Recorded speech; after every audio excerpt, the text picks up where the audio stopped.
where there has been a civil war waging for the last 2 years. And those asylum seekers or economic migrants who make it from Sudan to the UK have a 99% chance of being given leave to remain.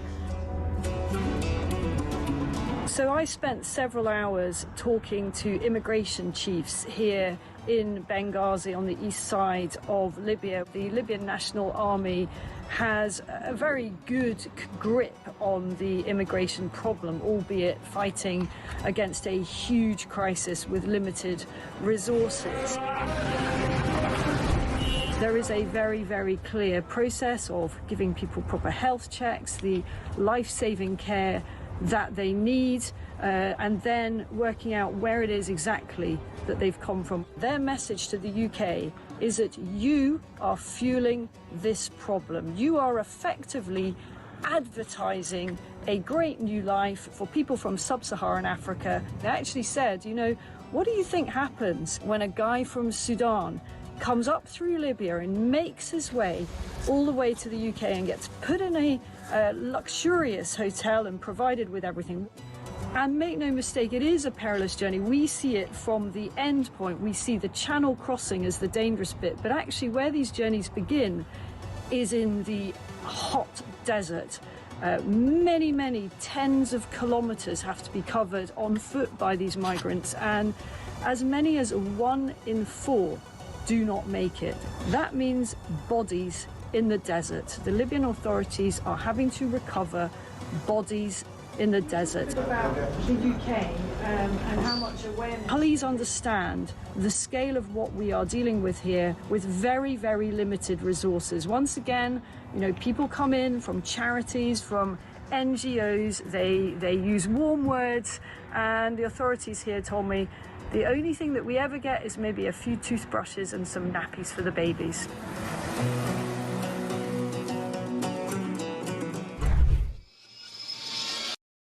Across the UK, on DAB+, on YouTube, on your mobile, and on your side.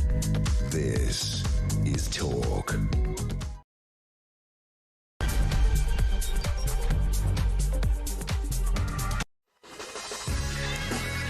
And good morning. Welcome to the home of common sense. It's Morning Glory with Ian Collins all the way through till 10 o'clock. And have we got a busy one for you? We continue, of course, to keep our eye firmly on the Abdel Fattah story. He's now claiming he's the target of a Zionist campaign. Meanwhile, Labour is still resisting moves to strip his citizenship over those historic posts, which had all manner of nefarious content in them. Jews being killed, hating white people, doesn't even like Germans, for goodness sake. And, of course, Starmer's tweet is still up. Also this afternoon, or even this morning, make that, the former BBC chief content officer who oversaw that discredited Gaza documentary has been handed an OBE, despite it emerging, of course, that the film was narrated by the son of a Hamas official. This is Charlotte Moore, set to pick up her OBE from the palace anytime soon. We look forward to that. And Ed Miliband is plotting massive grants for solar panels and heat pumps to fulfil his dream of net zero homes. But the upfront costs are huge and the rollout is complex. The dream is that we all get to the stage where we never really have to pay for energy. But how long will that realistically take and at what cost? Simple question. Are you on board with the net zero thing? I mean, your house might be panelled up. You could have a windmill on your shed. Tell us. Also this morning, a colossal fly tip, potentially Britain's biggest, continues to belch out toxic fumes at a farm in Gloucestershire. This has been going on for 7 years. And it's utterly extraordinary. If you haven't seen the images of that, we'll show you later. But how bad is fly tipping in your neck of the woods? The word on the street is this thing is getting worse. And Anthony Joshua, as you will have heard, narrowly escaped death yesterday in a fatal crash in Nigeria. The 36-year-old former world champion was among 5 men in a car that hit a stationary truck. 2 men died at the scene. We'll have more on that story too. Here's how you get in touch. It's simple stuff, really. 0344 499 1000. You can leave a voice note there as well. I am going to throw out the question, is Starmer turning a blind eye to extremism? You can message us on 87222. Loads of ways to get in touch. The levels of heady ineptitude coming out of number 10 continues to see jaws dropping across the country. The fallout over the Abdel Fattah being welcomed with open arms by our own Prime Minister still making big headlines, and that is due in no small part to the fact that Keir Starmer's gushing tweet remains steadfast on his Twitter feed. Despite declaring Abdel Fattah's social media history as, quote, abhorrent and saying that he's reviewing information failures, it seems Mr Starmer is doubling down. In what world would any leader be OK with that? But of course this isn't any leader. This is Keir Starmer, a man with a PhD in doing the wrong thing when the right thing was staring him in the face. And we now know, as I mentioned at the top there, that this man is claiming to be at the centre of a Zionist pylon. It's a campaign against him. He apparently is now the victim.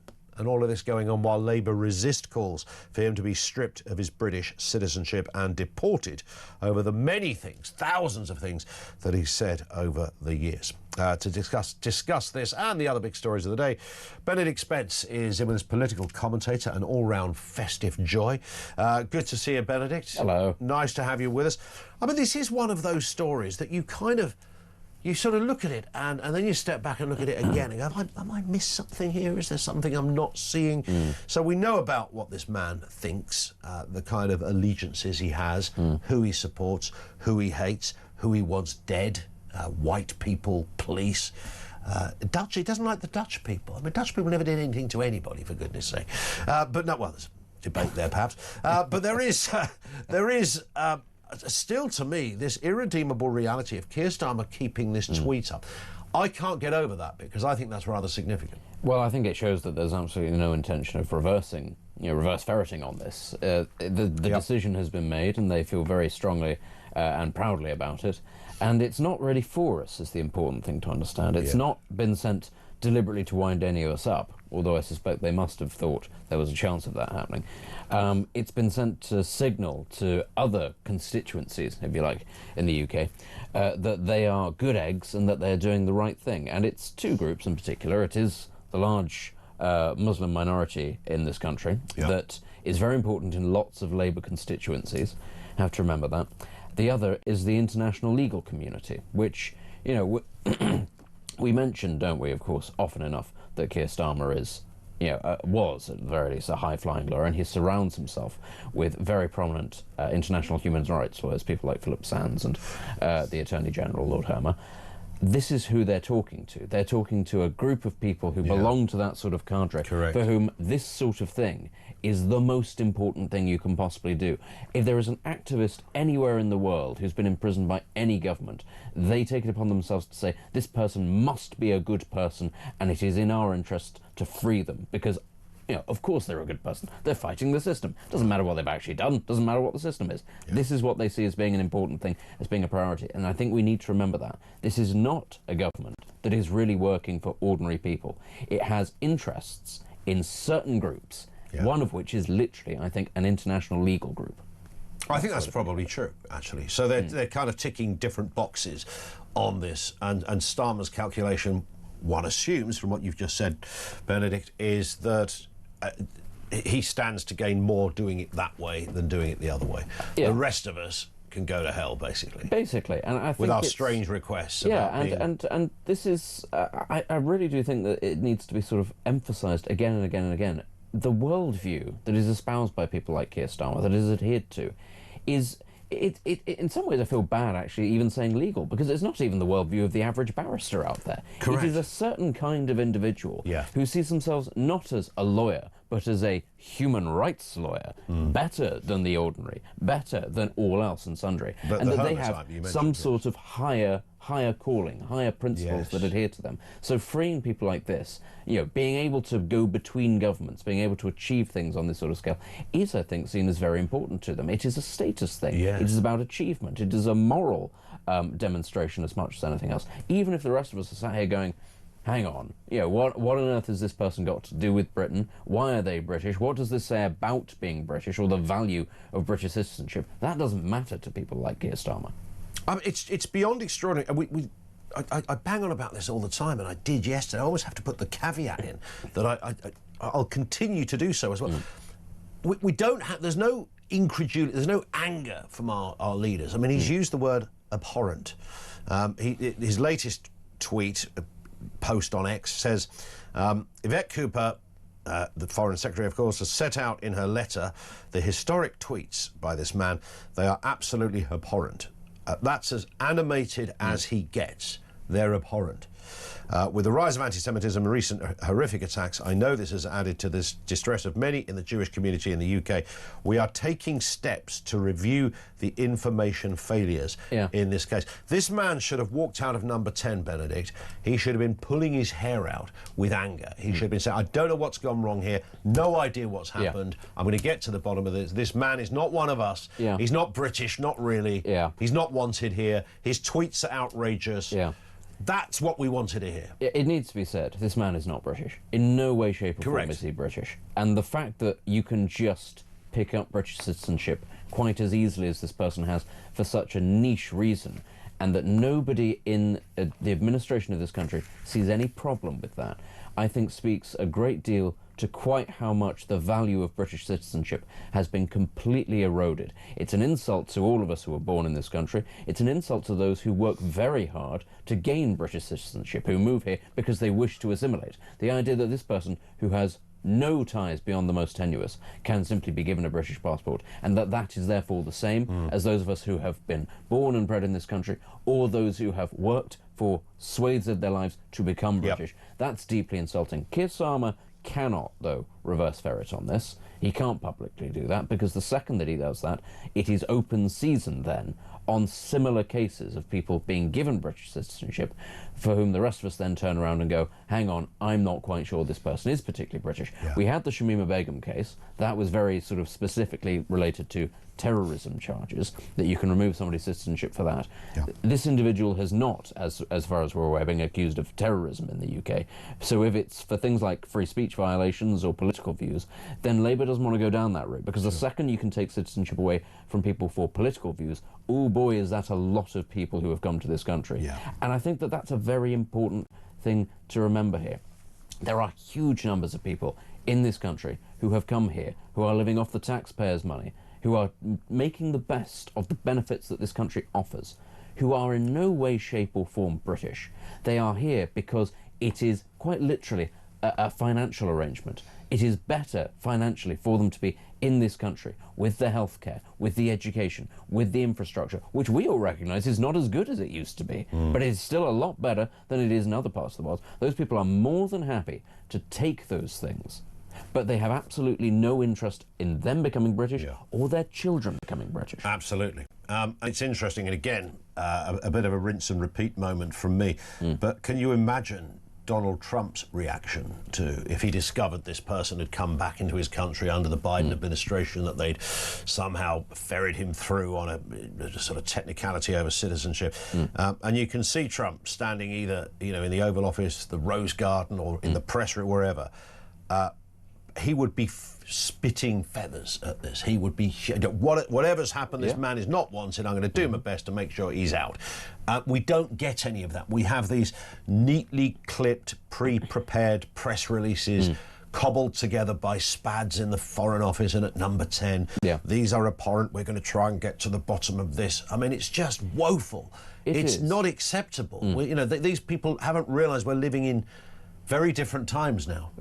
You're completely right that they haven't realised that public opinion has shifted. Correct. They still, I think a lot of civil servants, a lot of politicians, a lot in the media actually, still believe the average British person to be a Neanderthal to be managed, rather than a person with views to be listened to.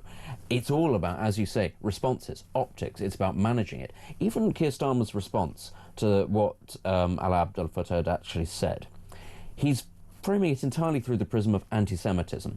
Now, they don't want to do that. The anti-Semitism thing has erupted in the UK since October 7th and the attack by Hamas on Israel.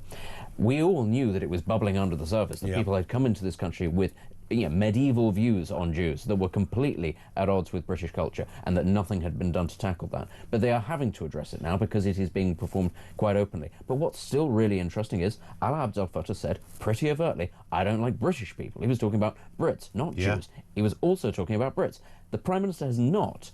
Nobody from the government has come out and said what he's saying about the actual country that he's supposedly a member of is disgraceful. They can only do it through the prism of, oh, he's targeted a minority group. Well, that's abhorrent. But when it comes to the actual country, not a word. There's loads of other stuff on that. He doesn't like the Brits, as I mentioned, the Dutch and the Germans he doesn't like either.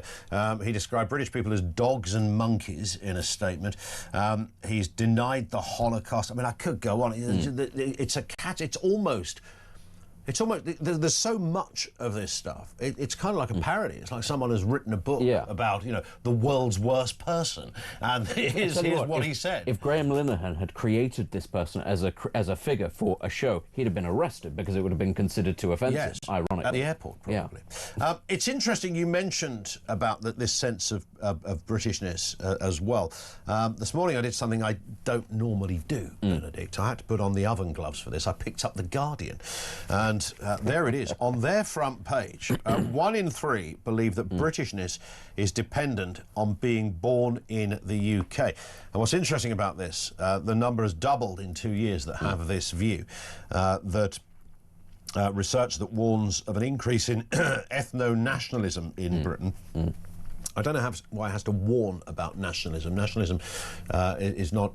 doesn't have to be a pejorative. I mean, there could just be the sense that, you believe in a certain... there's a certain bullet point list, if you like, of Britishness, perhaps. Although a majority of the public still believe being British is rooted in shared values, a growing proportion see it as a product of ethnicity, birthplace and ancestry, according to analysis. I think, well, 2 things, actually. I think it's very important to say that there are an awful lot of people born in this country who do not consider themselves British. And, I think we see that, frankly, we see that in the terrorism threat in this country. An awful lot of people who are terrorists, convicted of terrorists, or who are on watch lists right now, are born in the UK. Correct. So by that definition of birthright, 777 bombers, absolutely, Manchester, the list goes on.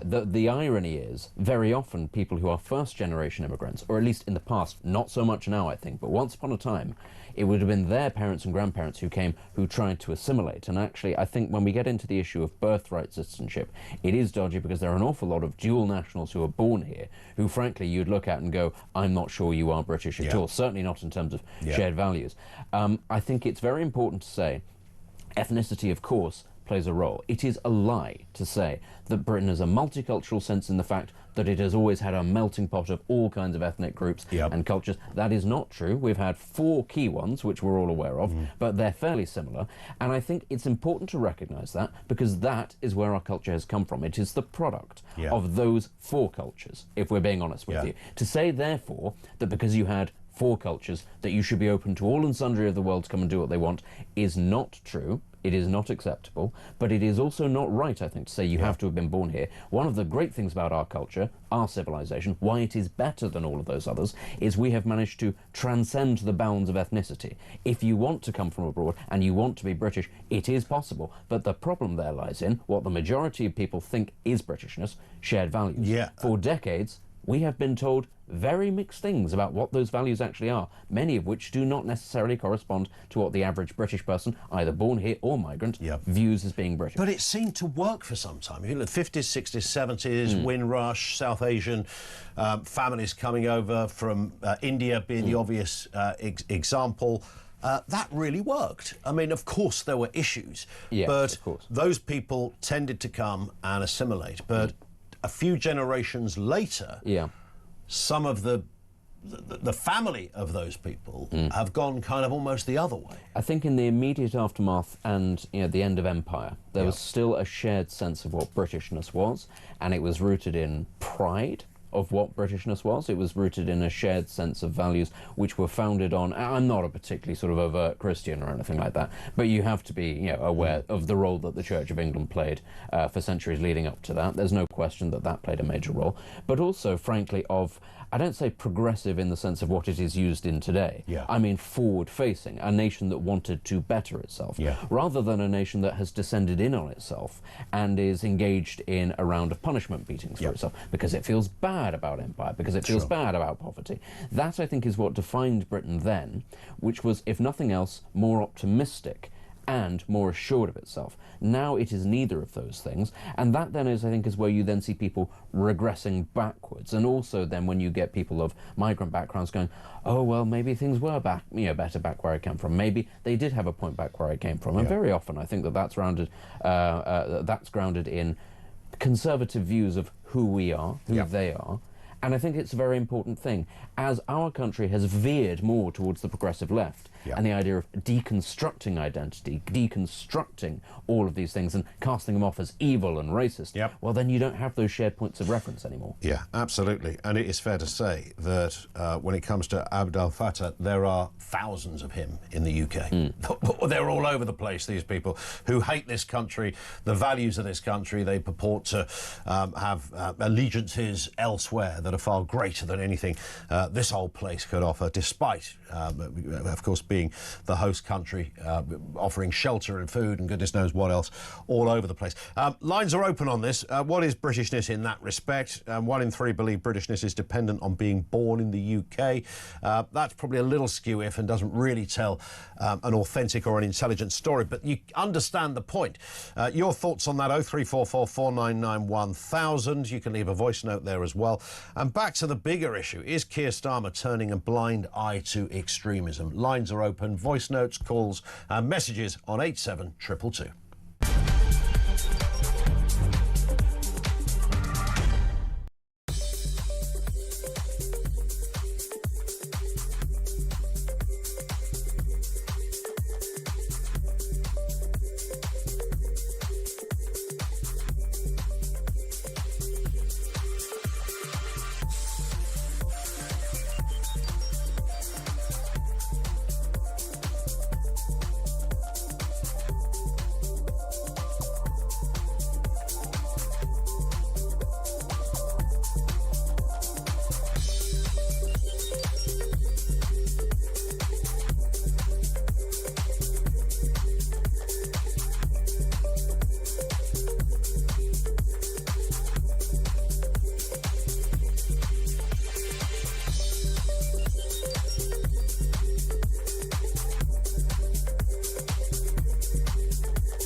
Across the UK, on DAB+, on YouTube, on your mobile, and on your side. This is Talk. Good morning. It is Morning Glory with Ian Collins. So much together. We're talking about Keir Starmer. Is he turning a blind eye to extremism? What is Britishness? Has found its way on our agenda after the Guardian, for goodness sake. There it is, the Guardian of all publications. Not that they endorse their own headline, but the headline is 1 in 3 believe Britishness is dependent on being born in Britain. And it's fair to say, as we were just discussing with Benedict, there are lots and lots of people over the years from around the world who've come from all sorts of countries and have brilliantly assimilated in this country and do sing, to coin the phrase, from that same British hymn sheet. So it wouldn't be fair to say that you have to be born here to have that same sense of shared values. Some might argue, well, it would help. Thoughts on that as well. We're also talking about the BBC, Starmer, I mean, the whole list here. Anything you want to join in with, 0344 499 1000. On those points of Starmer and the BBC, let's get a voice note from Pete. This government and also the BBC are both unbelievable. You know, they're the government, Starmer in particular, they're now like the old ostriches, sticking their head in the sand, aren't they? Because I don't think they know which way to turn on this thing with this bloody Al-Fatah geezer. You know, they can't be. They must get rid of him. He must be let out of the country, gone, pushed out. As for the BBC, again, just carrying on as usual, hoping it's all going to go away. It's like the proverbial little kid sticks its fingers in its ears and goes la la la la la la la when it doesn't want to hear anything. This government is tone deaf. The BBC are tone deaf. They're tone deaf to the people, and the people are not going to put up with much more of this. Yeah, I think it makes a fair point, Benedict. I think tone deaf is pretty much on the money. Yeah, that's, I think, as diplomatic as you can be about this. They're not listening. And the other thing that I think is actually sort of when you're talking about the BBC, but also Keir Starmer in this situation and the government's reaction to Alaa Abdel Al-Fattah is actually the lack of curiosity, the lack of research that went into any of this. The number of Tory MPs who backed his bringing to the UK, who apparently did not have access to Google, or whose eyes and fingers weren't working that day, who were therefore unaware of what it was, who lacked the ability to ring up people in Egypt and say, now look here, chaps, is there anything perhaps, I don't know, a little racist or a little spicy that this guy might have said that might blow back on me later? The fact that so many people were happy to go along with this, and it took somebody on Twitter seeing the Prime Minister's message going, Abdel Fattah, why does that ring a bell? Oh my word, that's why it rings a bell. He was the one that put the death to white people tweet out back in the day. You know, and we live in a world as well where you can't move without somebody checking your social media history. I mean, it doesn't matter whether it's from the last week or last decade. I mean, there's headlines every day of people who are called to question over stuff they wrote, you know, back in the day on Facebook or Twitter, whatever. I mean, that's just a standard thing. The idea that for just putting aside all of those previous Tory MPs and the previous administration, who of course were the ones that granted him the citizenship, today, number 10, who have an entire social media department. I mean, they employ people pretty much specifically for this kind of thing. To say, here, Reg, I doubt whether the person doing social media is called Reg at number 10, but let's say, for argument's sake, Reg, could you just check out the history of this fella? I mean, really? Nobody looked? Nobody thought, well, it wouldn't have taken you very long to find it. But I think that speaks to the culture of politicians in this country and of civil servants. There is that lack of curiosity. There is that sort of just assumption that everything is going to be fine. And, you know, maybe if just a little bit more groundwork was done in all walks of life when it comes to our politics. Maybe there just wouldn't be the sheer number of gaffes that this government keeps walking into. But it's going to keep happening. There's going to be more of this sort of thing where it's simply the case that somebody, and when I say somebody, lots of people at all stages of this process haven't actually bothered to check what it is that these people are actually saying. But the key thing to remember here is, of course, it's not going to change anything. Ultimately, they, the government, see this as a net good. They see themselves going to another country, Egypt, and, you know, freeing somebody and saying, well, we've therefore freed them from the tyranny of whatever. I think they still, and will always, regardless of that person's view, look at that as a net positive. Well, just to pick up on Pete's point in that voicemail about the sort of tone-deaf nature of institutions, the BBC, and this is the Gaza document. We remember the Gaza documentary, and this was kind of put out as a, you know, one of the few possibilities for a broadcaster to get inside Gaza and sort of tell the story through the lens of some of the younger citizens. What they didn't tell us, of course, was that the programme was presented by the son of a terrorist, which might have been handy to know before you sat down with your popcorn to have a look at what was going on over there. the person, I'm sure there were many people in charge and there would be a lot of blame game going on here, but Charlotte Moore was the corporation's chief content officer when this went out. It was called Gaza, How to Survive a War Zone. It was broadcast last February now, can you believe? She then left the BBC after this. They claimed, or she claimed, she didn't leave because of this, but the timing was, you know, slightly interesting. She's now been given an OBE for her services to broadcasting.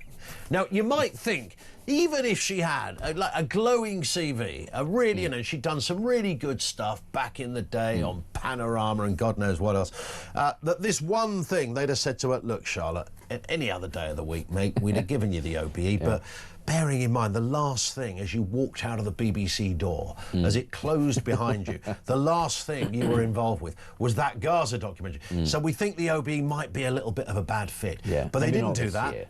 Not this year. Yeah, we'll wait for a few years, and maybe you can do something in the charity sector, and then we'll give you the OBE. They didn't do that. They doubled down. I mean, the BBC don't hand out the OBE, but the system that does, which of course is all interlinked with the government, and the government say, well, it's not the government that make the decision, but you know what I'm saying. They still decided that she should get an OBE. Now, I find that this one story, and there's a few other examples which I'll come to in a moment, absolutely encapsulates what's wrong institutionally with the system. I mean, apart from me, have you ever platformed an extremist on any of your shows? Have you ever given a voice to a dangerous lunatic? Apart from me. Apart from you, Benedict. Yes. I mean, as in on purpose. Yes. And I'm thinking not misleadingly or unknowingly. Or no, I didn't like bring on Amjen Chowdhury back in the day, who came on a couple of times. Well, remember him? I'm sorry to say, therefore, you're not going to get an OBE. I'm not going to get an OBE. I wouldn't get one. Because they go, you platformed Amjen Chowdhury, didn't you, you little tinker? No, well, he came on in the context of being an extremist. He actually came in the studio one night with about 16 heavies with him. It was terrifying. And then I found myself in an uncomfortable situation where I was chairing a debate between him and Douglas Murray. And Douglas said to me, he said, I've just looked at the chairs in this studio. It wasn't in this place, it was for the Express. He said, I've just looked at the setup. According to that, I've got to sit next to him. I don't want to sit next to him. And I said, Douglas, you've got to do me a favour. Can you just, for the purpose of this, so this really uncomfortable thing took place, and it was awful. And Douglas Murray completely annihilated him, intellectually and otherwise. But yeah, I mean, he came on within the context of being an extremist. I was going to say, actually, you should get an OBE for getting Douglas Murray to sit next to him. To sit next to Amjen, that's OBE worthy, I think anybody could argue that. But I think most people for services to seating arrangements. Yeah, most people, though, would recognise that this story is a very classic example of the system rewarding the people who prop up the system, and that actually it doesn't matter if you make a mistake. The very fact that you have the right views and you're in the system to begin with means that you will be rewarded for it. Every year, when there are gongs handed out, when there are honours handed out, there are people on that list who raise eyebrows. And we're always thrown a little bone as well. Yes. Oh, some tea lady somewhere who's been doing it for 40 years has been given a CBE or something like that, and you're sat there going, oh, well, isn't that nice? The little people get rewarded. But in return for that, it's any number of other people that you look at and you go, what on earth are any of these people doing on there? They oversee a systematic series of failures every year. But that is what the system does. It rewards itself, it pats itself on the back, and everything carries on as if it's hunky-dory. This is like the editor of Panorama on the Trunk documentary getting an OBE for services to creativity. Which, to be fair, watch that space. Yes, it was always next year. You know, we'd have forgotten all that stuff about the speech being doctored. We're going to take some more calls, more from Benedict coming up as well. 0344 499 1000. We've added another one to the list there. We've got the BBC. Britishness. Is Starmer turning a blind eye to extremism? Lines are open. Voicemails 0344 499 1000. 25 to 7. This is Talk.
across the UK, on DAB+, on YouTube, on your mobile, and on your side. This is Talk. 0344 499 1000. And Jim Chowdhury, by the way, is in jail now. He's still in jail. I think he's going to be there for a long, long time. Just in case you're thinking, whatever happened to Jim? That's what happened to him. He's in the chiller. Lots to talk about here. We're going to talk about the issue of net zero. Are you ready? Have you got a net zero home? Are you heading yourself on almost a solo journey with your panels and your windmills to a net zero home? Energy Secretary Ed Miliband is clearly keen on this. He's accelerating his journey to get every house fit and proper for the revolution as he sees it. Let's have a listen to what he said when he talks about the whole issue of net zero and a way of, well, not just saving the planet, but saving money. The truth is, our country remains in the grip of fossil fuel markets controlled by petrostates and dictators. That's why our energy bills are so high. There is an answer: clean, homegrown power that we control. But to bring it to people's homes, we need to build the transmission infrastructure to make that happen. Now, we believe that if you live close to that new grid infrastructure, you should see direct benefit in your energy bills. And with the plans we're announcing today, you'll get up to £250 a year off your bills. I know this won't satisfy everyone, but it is a recognition that if you host clean energy infrastructure, you should benefit from it. Oh, get in the bin, you half-wit. Is there anyone in the country that has saved 200... Did anyone get 250 quid back, 300 quid back from this journey that Ed Miliband's on? I mean, it just appears to be... He's a bull that's on this kind of... He's been let loose. And someone said, like, hey, there you go, there's a big budget, there's a ton of money there. Just get the panels on, get the windmills up, and we'll cross our fingers and hope something great happens. And they're trying to get this in, you know, new built homes so that eventually, I think the plan is no one will ever pay for their energy other than the cost of the infrastructure. Yeah, but that's not going to happen. No. And it's insane. And the funny thing is, when it comes to things like solar infrastructure, the absolute fury in parts of the countryside that are being just torn up, where farms are just being uprooted, so that these things can be sort of, laid on. And it is all, the attitude is, this isn't for us. It is all for London. It's all it's doing is making our lives worse. It's making our views worse. It's making the countryside less healthy, frankly, ironically. And the funny thing about solar power is, it is fantastic if you live in a part of the world that gets sufficient amounts of sun. If you do, then yes, you can actually become a net exporter. If you are in, say, Libya or Algeria, it's a genuine miracle technology. The UK it is quite literally in the worst part of the world, in a little sort of triangle of areas, along with Iceland and the Nordic countries, where it just doesn't get anything like the same photovoltaic output as even, the rest of Europe. Yep. We are just unlucky in that situation. It is never going to be the solution to our energy problems, in the same way that wind simply is not in fact as plentiful as we were all led to believe. It does not work the whole time. The same with solar. It is one of those things that if you stick it on your roof, fine, you can get something out of it, in the summer especially. But is it the solution to everything? No. It is actually very expensive, and it is not as cost effective as if it were anywhere else. You could probably carpet much of the rest of the world in solar power, solar panels, and they'd do very well out of it. Yeah. And then us and the Nordic countries could still rely on gas, and it would have an almost negligible impact on global temperatures. It probably wouldn't have any impact, but it would allow us to all, therefore, have affordable energy. But we don't, because we are doubling down on this and on wind, two incredibly unreliable, relatively, forms of electricity. The big one, if we really want to go for entirely carbon neutral, very clean, cost-effective stuff, is nuclear. This has been known for a very long time. You have to spend a lot of money up front, but then you have the plants, and then you're in a situation like France is currently in, where you are literally able to export this stuff at a massive profit, and wholesale prices domestically are negligible. We've decided not to do that. We're going for the boondoggles of wind, and we're carpeting the countryside in solar panels. Yeah. It's a really bad idea. There are some people, when we've done phone-ins on this, who have said that they've got solar panels on their own roof, and they don't pay any bills, because they sell back back their power Yeah. to the electric company. Now, so that would be an argument that would kind of tacitly support Miliband's position, wouldn't it? For If your someone's household. able to do it. The problem, by the way, is that when I said, well, how much did it cost? So it cost like 20 grand or something. Yeah. It's like, well, so that's 20 years worth of your energy bill. So Yeah. you kind of have paid for it. This is the quite a thing. significant if way. everybody does that, yeah, it's a huge outlay. Yeah. It's a huge outlay, and it still doesn't create enough electricity to power basically anything than your house, if we're Yes. being completely honest here. That's, you're sort of making a very marginal gain there. But as you say, that's a hell of a long-term investment. Yeah, and of it course doesn't it is. work out anywhere near as economical as, say, investing all that money relatively in nuclear power stations around Yes. the country. It's incredibly expensive. So if you want to do that, fine, nobody's going to stop you if it's on your roof. But I think what people really object to is prime farmland or woodland or all sorts of other land, Yeah. and it does have to be an awful lot of it. Just Just like being a sort of carpeted 100 over. football pitches worth of land Yeah, per wind and per, that land per is farm. then dead. That's the, it's not like, oh, the little animals can live underneath the solar panels or anything Yeah. like that. No, it is dead. It's dreadful for biodiversity, Yeah. for our ability to grow food.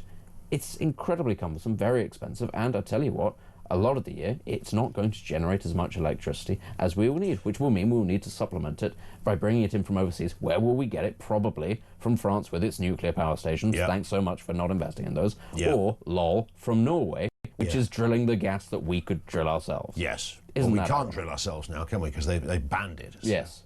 Honestly, it's just... So what does Ed Miliband know then that we don't know? I mean, if Ed was sitting here now and just sat there in the corner next to Reg from social media Yeah. and said, like, Ed, come on, explain why we are wrong.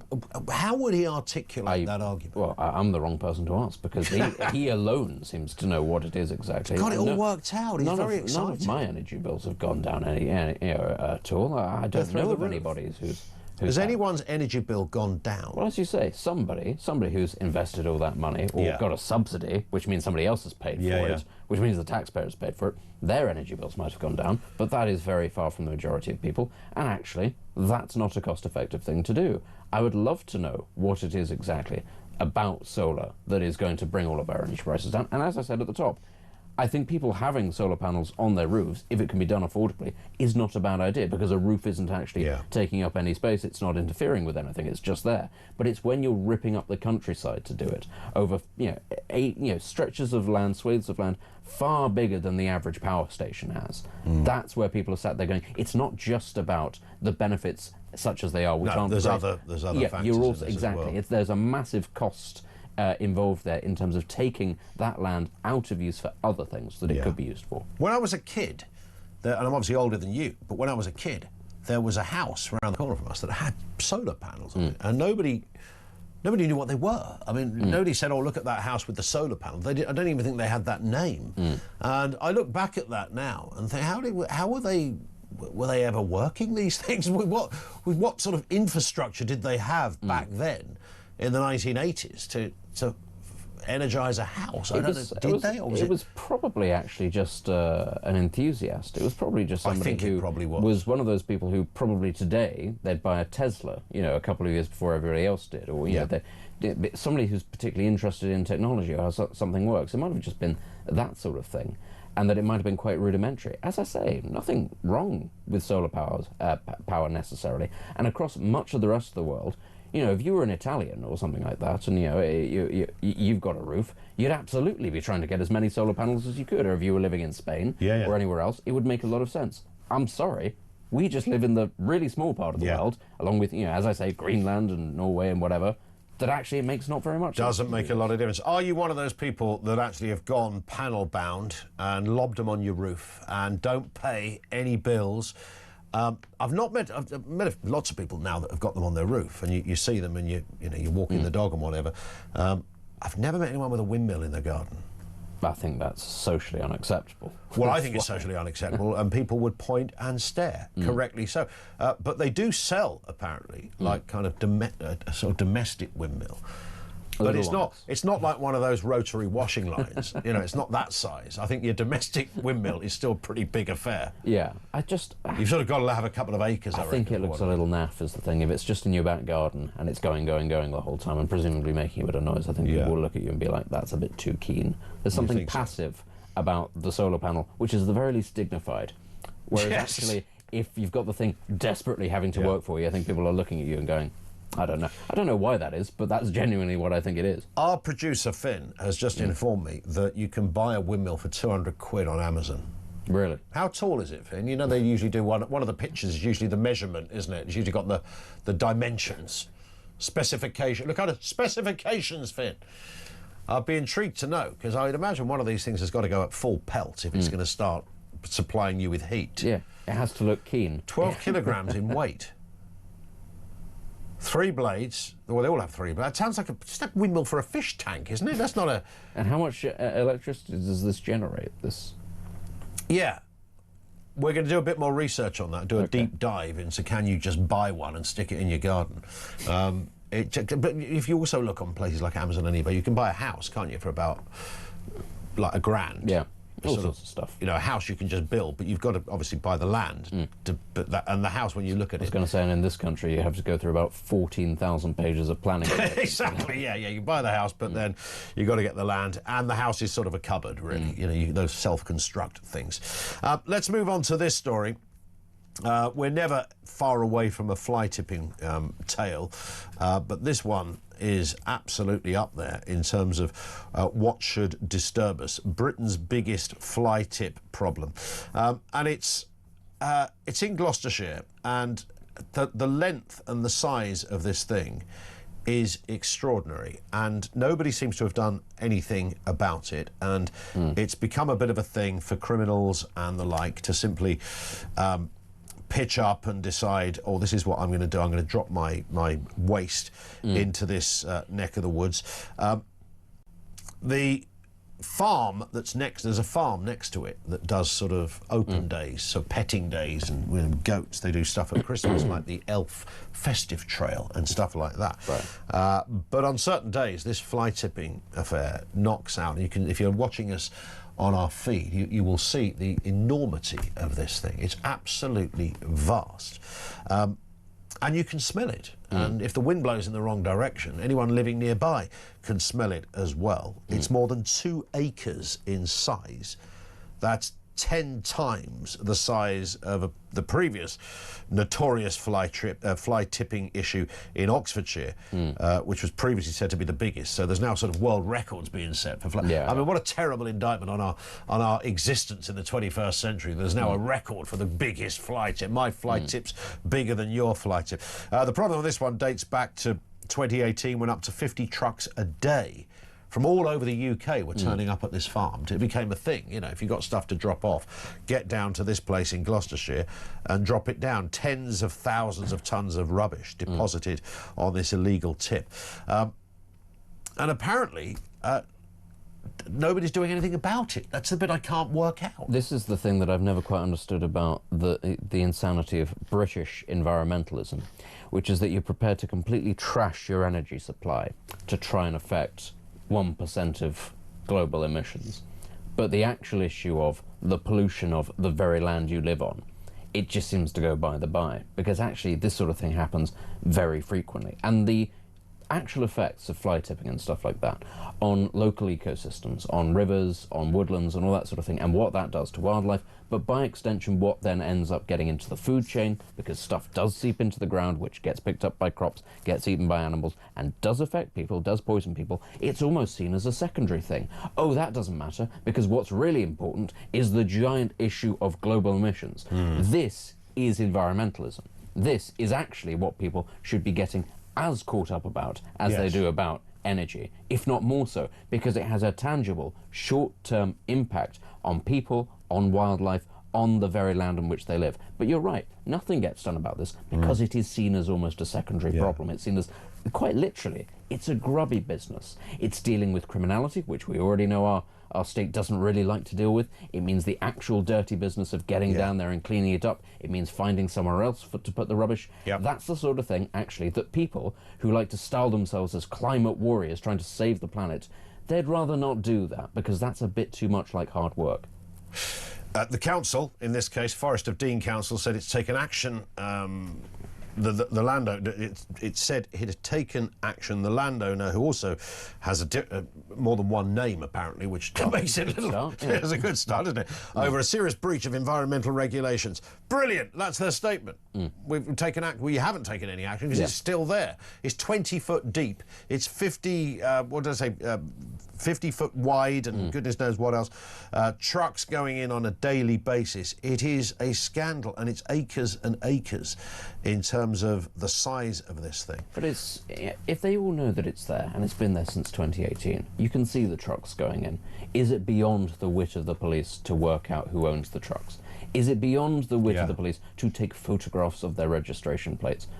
One would assume not. Why is it that people have not been identified? Why is it that they've not been prosecuted? They must know. The organisations, the gangs behind this. Even if it's not gangs, maybe it's individuals. They're perfectly capable of finding individuals who do all sorts of other things, be it post online, be it, I don't know, do you remember during COVID when, we managed to find millions of individuals for tiny, tiny infringements who were prosecuted, who was still being prosecuted until quite recently, I believe. But this sort of thing is beyond their wit to handle? No, it's not. They just can't be bothered. Yeah. That's the reality. They can't be bothered to deal with it. It's too much like hard work. They did put some security there at one point, apparently. I think it was the same company that got the contract for the Calais border force as well. So that would explain why no one ever stopped the trucks. Stop the boats, stop the trucks. Nobody did. Benedict Spence is with us. More to come. Keep it here. 0344 499 1000. This is Talk.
I have confidence in the Conservatives, and I have confidence in the energy and combativeness of Kenny. But the public don't seem to agree with you. Let's see. Now, Raw soap opera meets the Epstein files. Prince Andrew's ties to Epstein already represent one of the monarchy's greatest reputational meltdowns. This 10-page birthday letter you wrote to Jeffrey Epstein makes a pretty cringeworthy reading.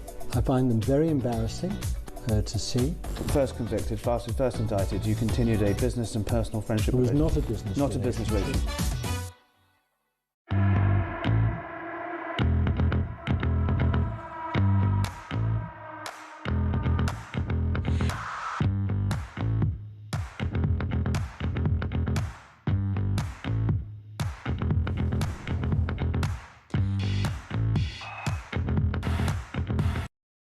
Across the UK, on DAB+, on YouTube, on your mobile, and on your side. This is Talk. Welcome back. It is Morning Glory with Ian Collins right here on Talk. Pete the Mole says the country has the ideal and free energy source. It's called hot air, available in limitless supply, mainly from the mouths of this government. Fair point, isn't it? We could probably fuel the entire place out of number 10. He says Miliband gave away his agenda in that clip you played, that we can control, he said. And that's what it's about, control. There is a bit about this government that you do sense. They love a spreadsheet. They love a database. You know, the whole digital ID thing really appeals to them because they know where everything is and they're in charge of it. I mean, on the subject of control, I do think there's a lot of truth in that. You know, I'm not trying to sort of go down the whole conspiracy theorist route and say that it's all about, you know, a concerted effort to control our lives more. But the thing that really sort of caught my eye a couple of weeks ago was when they announced plans to, or a desire at least, to put curbs on what people can burn in their own fireplaces. Yes. Yeah, and you can't, in London, for instance, you can't set fire to any old piece of wood or any old piece of coal in your fireplace. It has to be smokeless. It can't actually emit any kind of smoke because this is a smoke-free zone, or something. So government-approved rubbish. Yeah, and this is going to be rolled out nationwide at some point. Yeah. And it's a proper kind of, so the really basic thing of lighting, the most basic of human civilizational achievements, lighting a fire to keep yourself warm, is technically going to be illegal unless it meets certain very stringent criteria about the overly treated wood that you have to be able to use, or the smokeless coal, which is going to be incredibly expensive. That is an issue of control. Well, that the over-legislating of things, a caller just before Christmas made the point about 20-mile-an-hour speed limits, which have just kind of been rolled out everywhere with no real data or reason nobody wanted them. Nobody wanted them, they're just there, and what have you got? Well, it's safer, isn't it? You know, that's the answer that comes. But have you got any evidence for that? Yeah, there's been no accidents on this road since we had the 20-mile-an-hour, but there were no accidents before, so, you know, what are you telling us here? Of course, it's not just Labour that are full of, as I described at the beginning, giddy ineptitude. The Tories have made a lot of mistakes as well. Let's get a voice note on this from Perry. Morning, Ian. I mean, the Conservatives do make me laugh. It's like, you know, now they're, you know, it was under them where they allowed, well, smuggled, let's use the word smuggled, 20,000 Afghans in and then gave the press a gagging order so they couldn't talk about it. They were the ones that just let this Egyptian guy become a British citizen. And now they're saying, now they've got the audacity to pretend and say, oh, this wouldn't happen if we were in charge. Vote Conservatives. They're a joke. Yeah, and they were in charge, of course, when much of this was happening, and all those, you know, previous great leaders, Boris Johnson, who signed off this man's citizenship, and Liz Truss, when she was Foreign Secretary, was campaigning for this guy to be brought back to the UK. Yeah, and the Conservatives have so much to answer for on this because they just didn't govern as Conservatives. And I think it's very important to understand, as I said earlier on in the show, the establishment of this country views the average person as a sort of a caveman who's incredibly violent and right-wing and needs to be handled.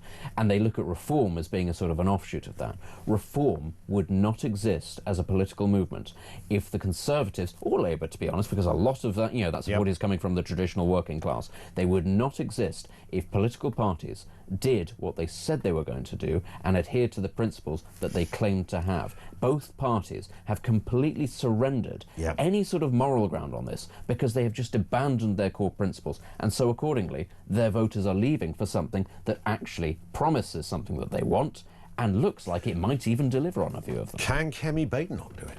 She is doing a lot better than she was at the start. I think we have to say, give her some credit. She was dreadful at the start. She's been much better since then. I think she's doing a pretty good job. What I'd say, though, is the brand is completely toxic. The Conservative brand needs to be detoxified. I think she could do a lot to detoxify it. I think she could actually be a very successful leader of the Conservatives without ever becoming Prime Minister. And I don't think she's going to become Prime Minister. I think the party has caused too much damage to itself and the country for it to be forgiven within the time frame that she'd be looking to become Prime Minister. Yeah, I think that's probably spot on. We've got loads of comment on all the things we've been discussing. We'll come to some of your messages after the news headlines. We'll continue to take your calls as well on the question, is Starmer turning a blind eye to extremism? 0344 499 1000. Issues around the BBC, comments on that as well. Benedict, good to see you. Thank you very much. Have a great day and Happy New Year, Benedict. Benedict Spence with us here on the programme. Let's get the news headlines now. It's 7 o'clock.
across the UK.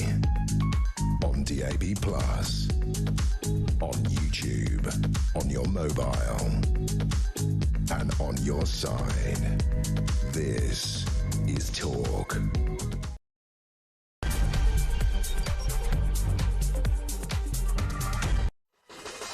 And good morning. Welcome to the home of common sense. It's Ian Collins standing in for Jezza here on The Breakfast Show. It's Morning Glory. Jeremy Kyle starts his new breakfast show on Monday. Stand by for that. There's going to be fireworks, a few surprises, and a whole load of common sense continues. Stand by on Monday, the 5th of January, for the beginning of the brand new breakfast show right here on Talk. Lots to get through this morning. The man we are now more than familiar with, Abdel Fattah, now claiming that he's a victim of a Zionist campaign. Meanwhile, Labour is still resisting moves to strip his citizenship over those historic posts calling for Jews to be killed, among other things. And by the way, Keir Starmer's tweet is still up. I welcome you, my child. I'm glad I've rescued you from a terrible, tyrannical system. You're welcome in the UK. It's still up. Keir Starmer's tweet is still up. Just let that settle. Is this man, as far as you can tell, turning a blind eye to extremism? We'll take your calls on that. Also this morning, the former BBC chief content officer who oversaw the discredited Gaza documentary has been handed an OBE. This, of course, was the documentary where it emerged the film was narrated by the son of a Hamas official. Her name's Charlotte Moore. She's set to pick up an OBE from the palace anytime soon. Nice work if you can get it, Charlotte. Nice work if you can get it. Also this morning, Ed Miliband is plotting massive grants for solar panels and heat pumps to fulfil his dream of net zero homes. It could be you. But the upfront costs, of course, are huge, and the rollout is extraordinarily complex. The dream is that we get to a stage where we never really have to pay for energy, because it all comes from the elements, from the sun, from the rain, from the moon and the wind. It's Mother Nature doing her best. But how long will it take to achieve that, and at what cost? Are you already on board with the panels, and have you got a windmill in your back garden? I'll come back to that Amazon windmill in a second that we mentioned a little while ago. Also this morning, as we discussed in the last hour, a colossal fly tip, potentially Britain's biggest, continues to belch out toxic fumes at a farm in Gloucestershire. This has been going on for 7 years. The council seem absolutely clueless as to how to deal with this. How bad is fly tipping in your neck of the woods? We'll have more on those stories. And Anthony Joshua narrowly escaped death in a fatal car crash in Nigeria. The 36-year-old former world champion was among 5 men in a car that hit a stationary truck. 2 men, as you would have heard, died at the scene. It was a horrific crash. And extraordinary that he managed to escape with minor injuries. We'll have details on that to come. This one comes in from Margaret in Tunisia, who says, good morning, Ian and Benedict. Sadly, Benedict no longer here to receive this wonderful text from Margaret. The UK is now the laughingstock of the world. Both Labour and the Tories over the years have been complicit in ruining of a once great country, and we, the British people, are suffering the consequences of years of mismanagement. Politicians retire on fat pensions, and current cabinet ministers and the retired ones still get security, while the rest of us are living in fear of feral criminals and terrorists. None of them really care about us.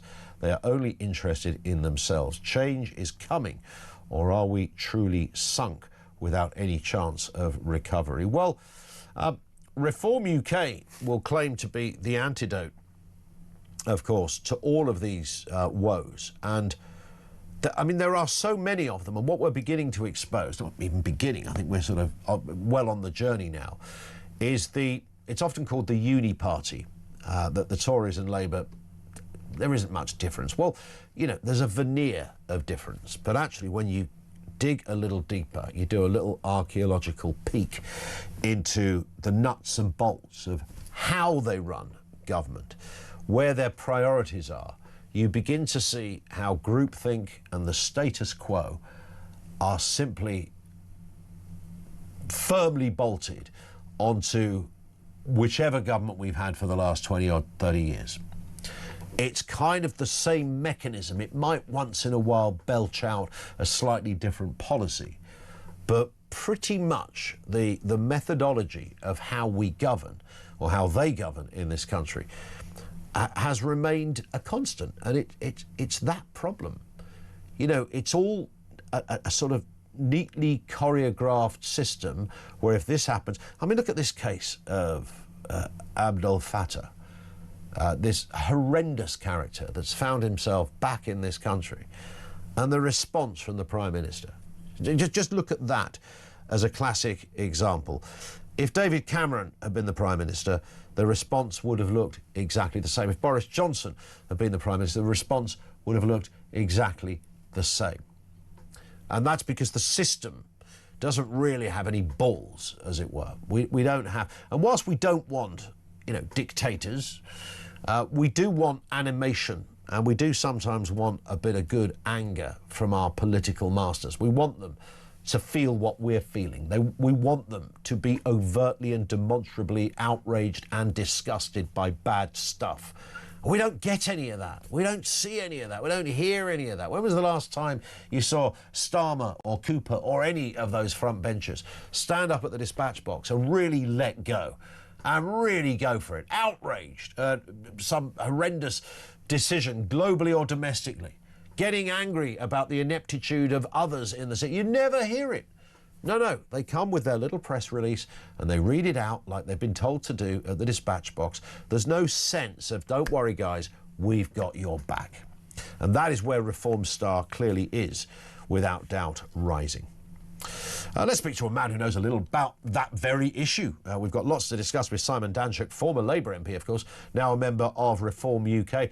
Morning to you, Simon. And I think I'm right in saying all of the above kind of feeds into many of your reasons for kind of legging it from the centre of Westminster politics into an area where you feel there's perhaps a chance that this country can bring itself back from the brink. Yeah, that's exactly right.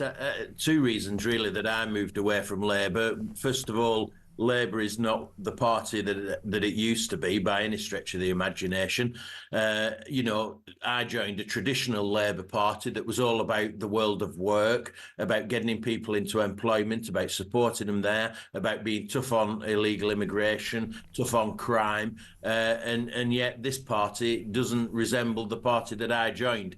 And the second reason is that the country is in such a state. It needs some radical reform. And Starmer is not the sort of person, Labour's not the party that's going to deliver the radical reform that Britain needs. And so, yeah, for those two reasons, I find myself supporting reform. And it's interesting when you look at this first story and the one we've been talking about, but we talked about it a lot yesterday, and we're continuing to get so many calls and comments on the story of the Egyptian extremist, and I think we can reasonably call him that, Abdel Fattah, who's been welcomed back by the Prime Minister to the United Kingdom. I don't know what the deal was with Egypt, Simon. I mean, OK, he's been given a pardon by the Egyptian government. Did he have to come here as part of that? I don't know. But the idea that when this was all being worked out and the Foreign Office were kind of firing up the paperwork, which one would assume there's some of that involved, that nobody thought to have a little look at what this man is really about. Quite incredible, isn't it? You know, and Starmer said this was his top priority, to get Abdel Fattah into Britain. That's Starmer's words.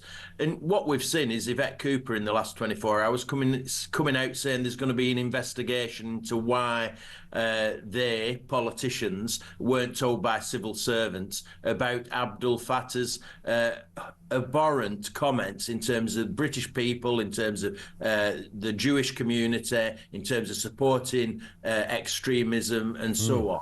Well, it wouldn't have taken very long to find those messages, but the civil service seemed not to be able to do it. But listen, this isn't about competence or incompetence. So I don't want anybody listening to this programme to be fooled by Yvette Cooper or Keir Starmer. This isn't about incompetence. This is a deliberate strategy by left-wing globalists, led by Starmer in Britain, to focus on their agenda, and their agenda is to dilute British culture. That's the only reasonable conclusion we can reach from this. The reason they've dramatically increased the number of illegal immigrants coming into this country, the idea of digital ID, the idea, failing to clamp down on the rape gangs or have an inquiry. This is a left-wing globalist agenda that they're implementing. It's not about incompetence. They have a deliberate strategy to bring people like Abdul Fattah into Britain.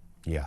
You're forced literally into that conclusion, which is the only conclusion. And why would Keir Starmer leave the tweet up that he originally wrote before all of this really kind of blew up on him?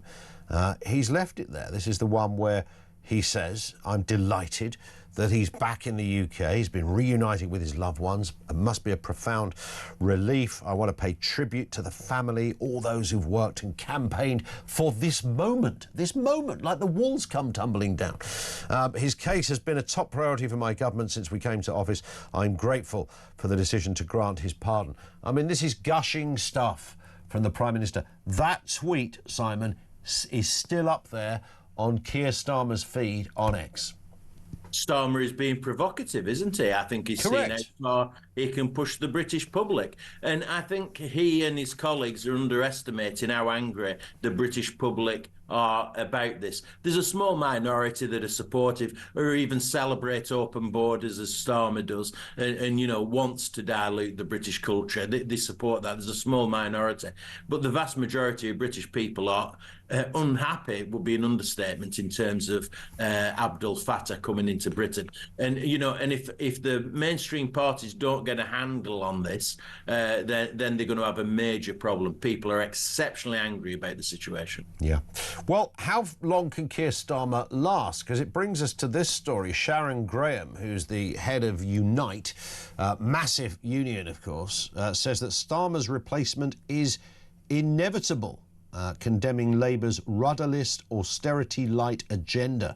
The biggest donor, of course, to the Labour Party is Unite. Threatens withholding support unless policies radically shift towards borrowing, wealth taxes and British rearmament. I don't know where she's coming from on this. She clearly wants to see something different to what's there. Not sure who she's got in mind to replace him. What do you think the thinking of a Unite boss would be on this one, Simon? I think it's really interesting. Sharon Graham's written this in the Times newspaper today, not prepared to back any of the potential replacement candidates for Keir Starmer. She's saying it's inevitable Keir Starmer will go. I think that's exactly right, probably by May. She doesn't back any of the opponents to Starmer, whether that's Angela Rayner or Ed Miliband or Wes Streeting.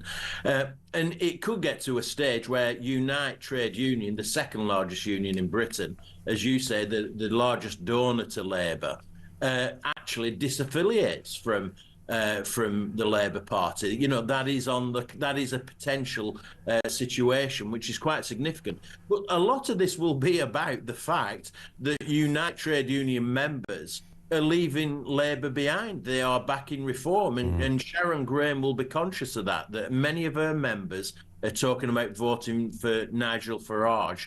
And so that will feed into her view on these things. And she's exactly right in some of the stuff that she says. Yeah. She says that net zero is self-harm, that it's a job, it's not creating any jobs, that it's a complete mess. Yeah. She says more money should be spent on defence. So I can agree with a lot of what she's saying. But Labour's are well away. I mean, it's another example of where Starmer's Labour, this leftist globalist view of the world, has moved away from working people. It's moving away from the trade unions who built the party in the first place.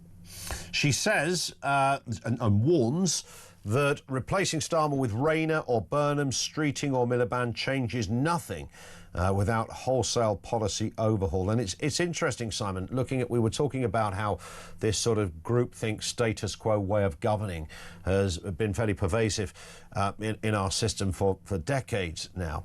I look at somebody like Andy Burnham, I'm sure a perfectly reasonable chap if you had a pint with and all the rest of it. But he's being touted as like, yeah, get him a safe seat.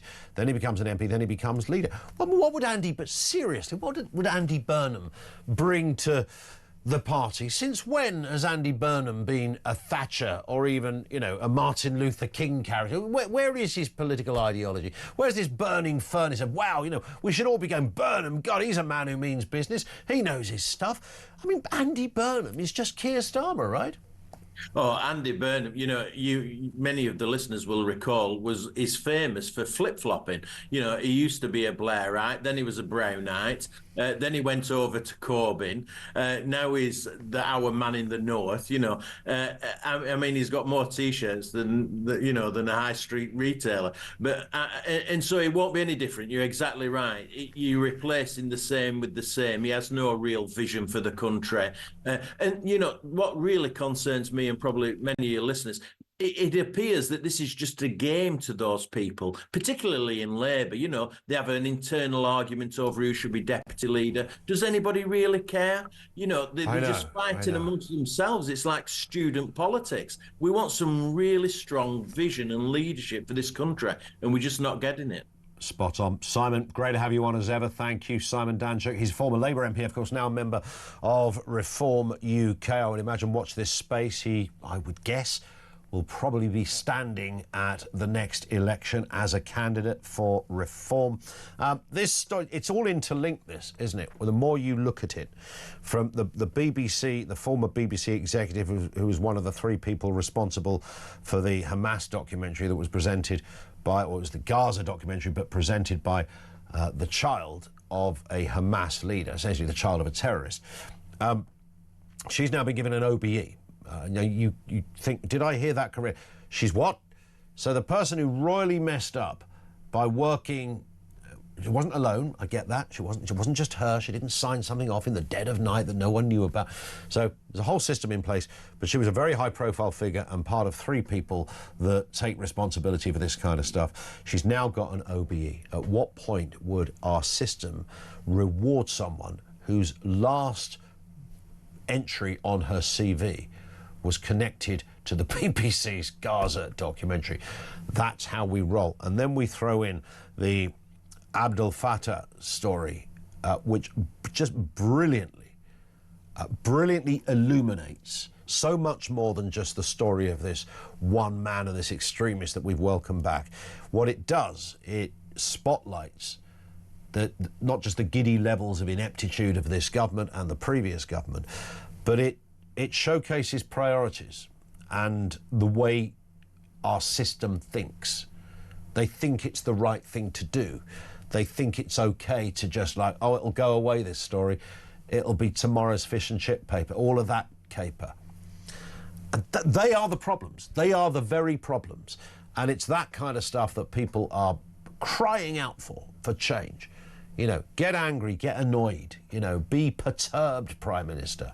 Do something. Stand up there and say, I'd love to hear Starmer this morning go, do you know what, I've just heard that the woman that commissioned or was part and parcel of the green light that was given to the Gaza documentary has got an OBE. It's not going to happen. Sorry, I'm going to do everything I can to make sure she doesn't get an OBE. You'd never hear that. You'd never, ever hear that. But that's what we want to hear. We just want some balls and some guts that can govern things. And it might not always be correct, and I'm not suggesting that Nigel Farage is the answer to everything. It's not a one-size-fits-all thing, but you need something. 0344 499 1000. Our lines are open. This is Talk.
every Monday to Wednesday, midnight until 1, it is Talkback. Such a shortage of housing. You've got landlords, right, have taken that on board, and it's an absolute disgrace. Your stories, your opinions, it is your chance to have your say. So they're literally just being rented out as hotels, basically. Yeah, rent a load of hotels. Well, that has really shone a light for me.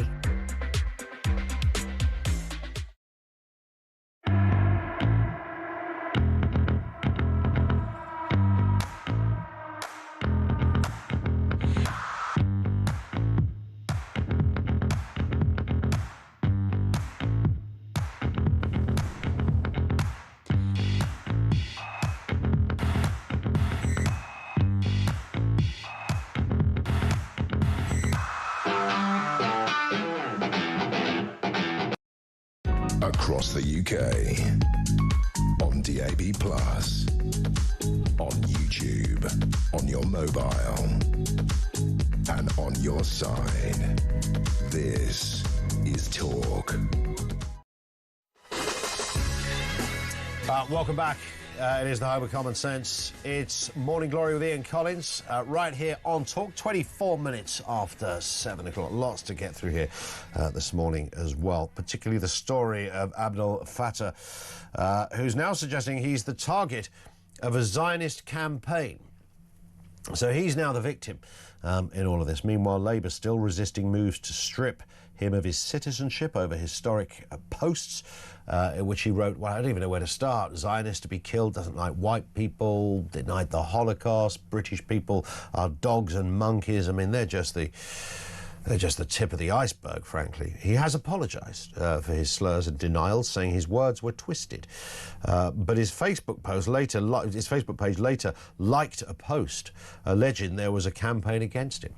So this man is not out of the woods yet, but you wouldn't think so, looking at the responses from our government, where Keir Starmer has still got his gushing tweet up there. The Foreign Secretary is looking into what they call serious information failures. Doesn't really mean very much, does it? It's kind of a way of going, yeah, we'll have a look at this, and then your anger will have subsided by then, and it'll all quietly go away. Let's speak with Robert Bates, Research Director at the Centre for Migration Control. Good afternoon to you, Robert. Nice to have you with us.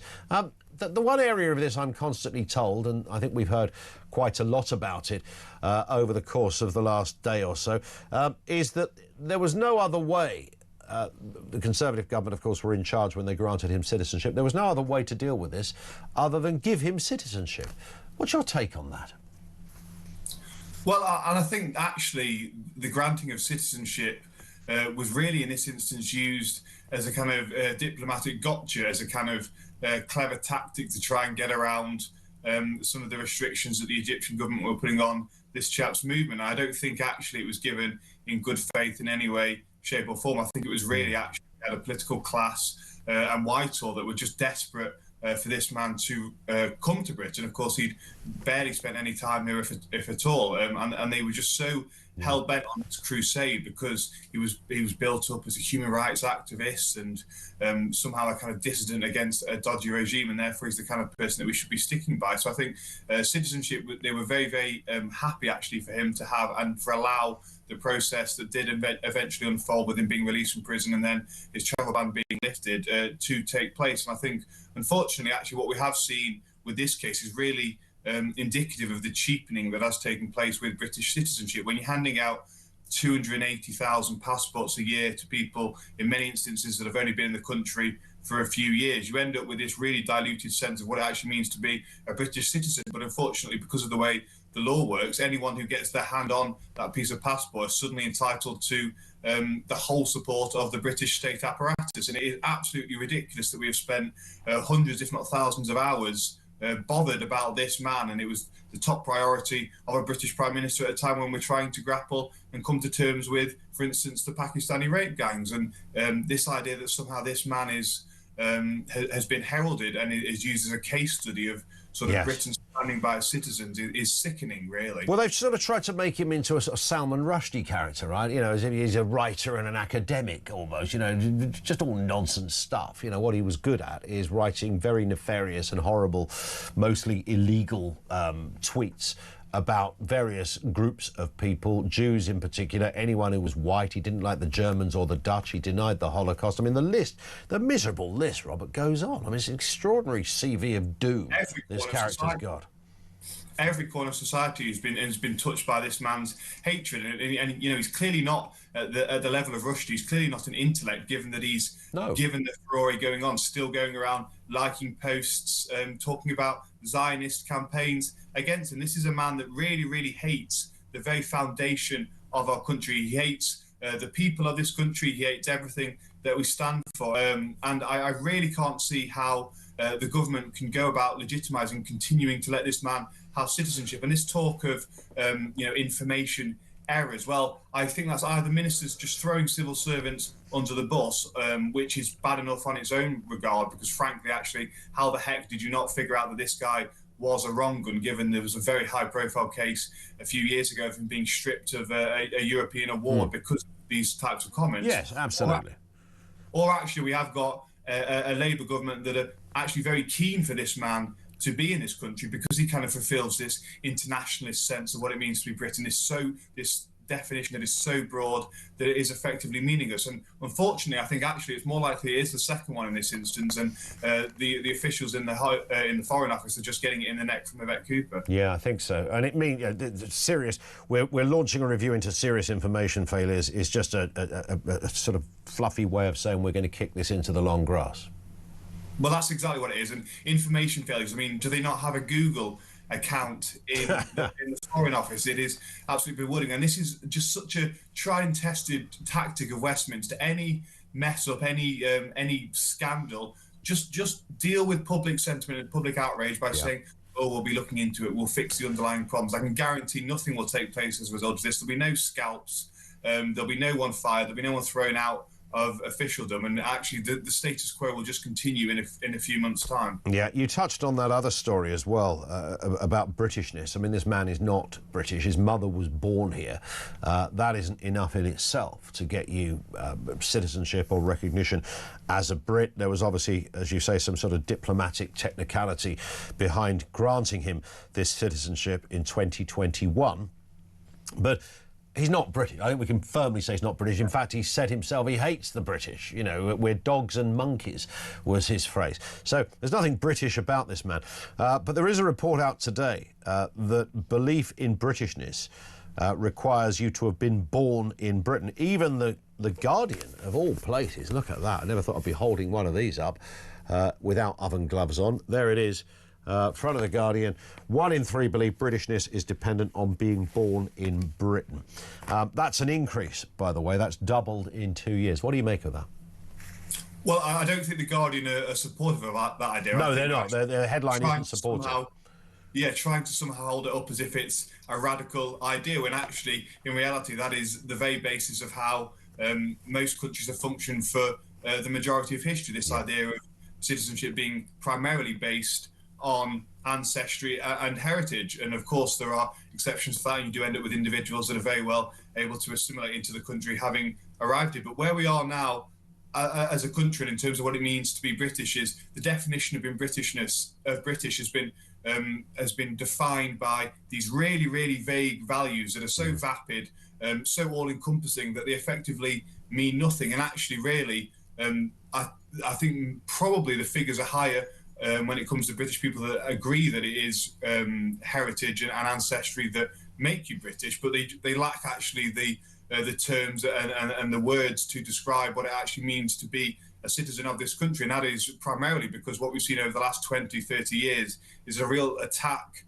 on any idea of meaningful citizenship. And instead, we've had a multicultural whitehall trying to tell us that it's, if you believe in democracy, if you believe in fair play, if you queuing is fun, if you complain about the weather, this is what it means to be British. None of that actually is meaningful in any way, shape or form, and you'd end up with billions of people around the world that are also, by those definitions, British. So I think what we're seeing with these figures is a growing recognition and a growing reaction to a really, really damaging period in British history with multiculturalism, with open borders, with a record number of grants of British citizenship every single year. As I said previously, over 250,000 people that have arrived in this country in a very short period of time are just giving British passports within a few years. It is simply not a stable basis on which to build a society going forward. Yeah, you do wonder who's pulling the strings on these things. Robert, thank you for your time. Happy New Year, by the way. Robert Bates, Research Director at the Centre for Migration Control. What is Britishness? Sharon says, of course, Britishness is being born in the UK. That's a no-brainer. Well, I suppose that makes you British. Britishness, signing up to a commonality, signing up to the kind of, the harmonised hymn sheet of basic values, thoughts, ideas, etc. You could argue, if you look at the anti-Israel marches that took place on a weekly basis throughout the course of this year, they were called pro-Palestinian marches, but they were essentially anti-Semitic, horrendous. If you look at those, that doesn't feel very British to have people out there on the streets chanting for a medieval death cult to be recognised in some kind of way. I'm talking about Hamas here. That feels like... Simultaneously, what is British is allowing people the freedom of speech even if we don't like it. So I know it's a... How do you call that? Do you ban the marches? I mean, I'd quite like to ban the marches, actually, but I would feel a bit guilty of standing on my own ideology when it comes to freedom of speech and the right to protest. But you take the point. I talked about assimilation back in the day. I suppose you could go back to the 50s, 60s and 70s, and I'm thinking Windrush, I'm thinking South Asian immigration that happened despite some of the horrendous jip that people got from certain sectors of society for being black or brown in this country. That cohort, those groups of people back then, appeared to assimilate. It was more like the American experiment. You look at America. I mean, America is a country of immigrants, and there will be African American, there'll be Indian American, whatever. They've been able to mostly kind of make that work. I mean, it's not been exclusively successful, but you kind of take the point. What we have now is something rather different going on here. 0344 499 1000. We'll take more comment on that as well. All the other elements we've been discussing. You're welcome to leave a voice note on the same number. It's 25 to 8. This is Talk.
Across the UK, on DAB+, on YouTube, on your mobile, and on your side. This is Talk. Welcome back. It is Morning Glory right here on Talk. So much to get through. Sean in Gloucester says, morning Ian. Keith Starling isn't so much turning a blind eye to extremism, he's absolutely encouraging it. Unless, of course, you disagree with his lunacy, then you're a far-right racist, misogynist, homophobe, white supremacist, and you'll get locked up. That pretty much encapsulates exactly where the country's at the moment. Sean, thank you very much indeed for that. Britishness, says Delta, is being indigenously white, born in the UK. Both my parents were German. I was born in the UK, but do not see myself as truly British, as I have German blood through my veins. Yeah, I guess if you were doing kind of a strict DNA test your kind of lineage and all that's involved, then objectively there would be certain markers that would say, yes, you are clearly a Anglo-Saxon Brit. And of course that only defines one subset of Brits, but you take the point. But of course the culture of Britishness, which I think is largely central to the question about what is Britishness. You could come from somewhere else and be, you know, quite British. I know loads of school parents, for example, who are from all sorts of countries and are very British. They might be French or might be German or whatever, but you wouldn't consider them to be anything other than yes, they're German or yes, they're French, but they live here and their life pretty much exists and their values pretty much exist in exactly the same way. So it's a complex question in that respect. We'll take more comment on that, 03444991000. Now, Donald Trump has said the reconstruction of Gaza would start, quote, very soon, as he hosted the Israeli Prime Minister Benjamin Netanyahu at Mar-a-Lago in Florida. Let's have a listen to what the US President had to say. We talked about Hamas and we talked about disarmament, and they're going to be given a very short period of time to disarm, and we'll see how that works out. Steve Witkoff and Jared Kushner will be in charge of that from our side, but if they don't disarm as they agreed to do, they agreed to it, and then they'll be held to pay for them, and we don't want that. We're not looking for that, but they have to disarm within a fairly short period of time. That was his press conference with the Israeli Prime Minister, I should have said, Benjamin Netanyahu. Let's speak with Eli Piesh, who's Director of International Relations at the Israeli Security and Defence Forum. Good afternoon to you. Or good morning, I should say. Good morning. Yeah, I'm sorry. I'm normally working at a totally different time of day, so my body clock is elsewhere. Good morning to you. Nice to have you with us. Good to be here. Thank you so much for having me. What are we making of this meeting yesterday, and how significant did you see it? You know, I would say Israelis and frankly the entire free world who are targeted by jihadists, anti-Westernites, and anti-Semites should be extremely pleased by both the optics and the content of the Trump-Netanyahu summit. This is the sixth meeting between these two leaders in 2025. I would not be surprised if there are members of Trump's own cabinet who have not had as much face time with the president as Prime Minister Netanyahu have. Yeah. And this is not a statement of that the U.S. is working more with Israel than anything else. It's that they see that the way that Israel is working with the U.S. as the embodiment of how an ally should work with the U.S. and an expression of American power. So I see this as a very positive element. Everything that was said when the president was talking about how Hamas is going to be disarmed. Yeah. It's understood that Israel will be doing the disarming. And the fact that the president said it in that way, with the prime minister nodding along his side, indicated a unique a connection, a recognition that they are in this together, and that what's good for the U.S. is good for Israel. What's good for Israel is good for the U.S. Of course, others would counter some of that, Ellie, and say, well, yeah, that's all good, but there is another side in this debate. I know that can be contentious. And, of course, the people of Gaza and the wider area would also want to have a say in what this looks like. Well, I agree. And I think the people of Gaza have a great understanding that they will have no stability, they will have no peace if Hamas is there. Yeah. One thing that has been consistent with every time the prime minister has met with President Trump is the detractors have said, as soon as they leave, there is tremendous friction between the prime minister and President Trump. The lead up yesterday, a lot of the leading headlines was talking about how many in the Trump administration are frustrated with the prime minister. And that is clear from everything, from their body language, from how they engage and what the issues are talking about, talking exactly the way that Israel wants. And because, frankly, President Trump understands that the only way there's going to be peace, the only way he's going to be a successful, peaceful leader is if Hamas is destroyed. Hamas is not going to go willingly. We're giving them as much time. The prime minister is is very transparent with the president about what exactly Israel is doing, what the IDF is doing, what the challenges are with Hamas disarming on its own, unilaterally, or with other pressure. The only pressure is the only way that Hamas actually will disarm will be through Israeli engagement, and it seems clear that the president understands that. And it's not just on Hamas; it's with Iran. You see the connection between Israel and America when it comes to Iran. Before Israel's war and America's Midnight Hammer attack on Iran in June, July, there was a real focus on Iran's nuclear capabilities. Now it has moved to what Israel talked about, not just nuclear, but also ballistic missile capabilities. That was a very strong Israeli concern, a concern that is now seems to be being expressed similarly by President Trump. And of course, as you rightly say, they did talk about Iran at that conference yesterday. Let's have a listen. You support an attack, Israeli attack on Iran, if Iran will not have a deal, if Iran will continue with their ballistic missiles and also nuclear weapons. If they will continue with the missiles, yes. The nuclear, fast. Okay? One will be yes, absolutely. The other was, we'll do it immediately. Mr. Trump isn't messing around here. Ali, he's, clearly this is at the forefront of his agenda of what he wants to get done. To go back to Gaza just for one moment, though, he said the reconstruction would start very soon. Now, regardless of what anybody thinks of how this all happened, and we know October 7th was the catalyst, the reconstruction of Gaza looks like a job that's not going to be done in a couple of weeks. Correct. It will take a long time. Frankly, there are still myriads of tunnels that Israel still has to identify, has to destroy. And frankly, when you're talking about the construction, some of the renderings of the reconstruction of Gaza includes, skyscrapers. You can't really build a skyscraper over an infrastructure that is hollow, that is hollowed out with all the tunnels that have been underneath. So practically, it's going to take a lot of time to build, or for at least Gaza to come to what its potential is.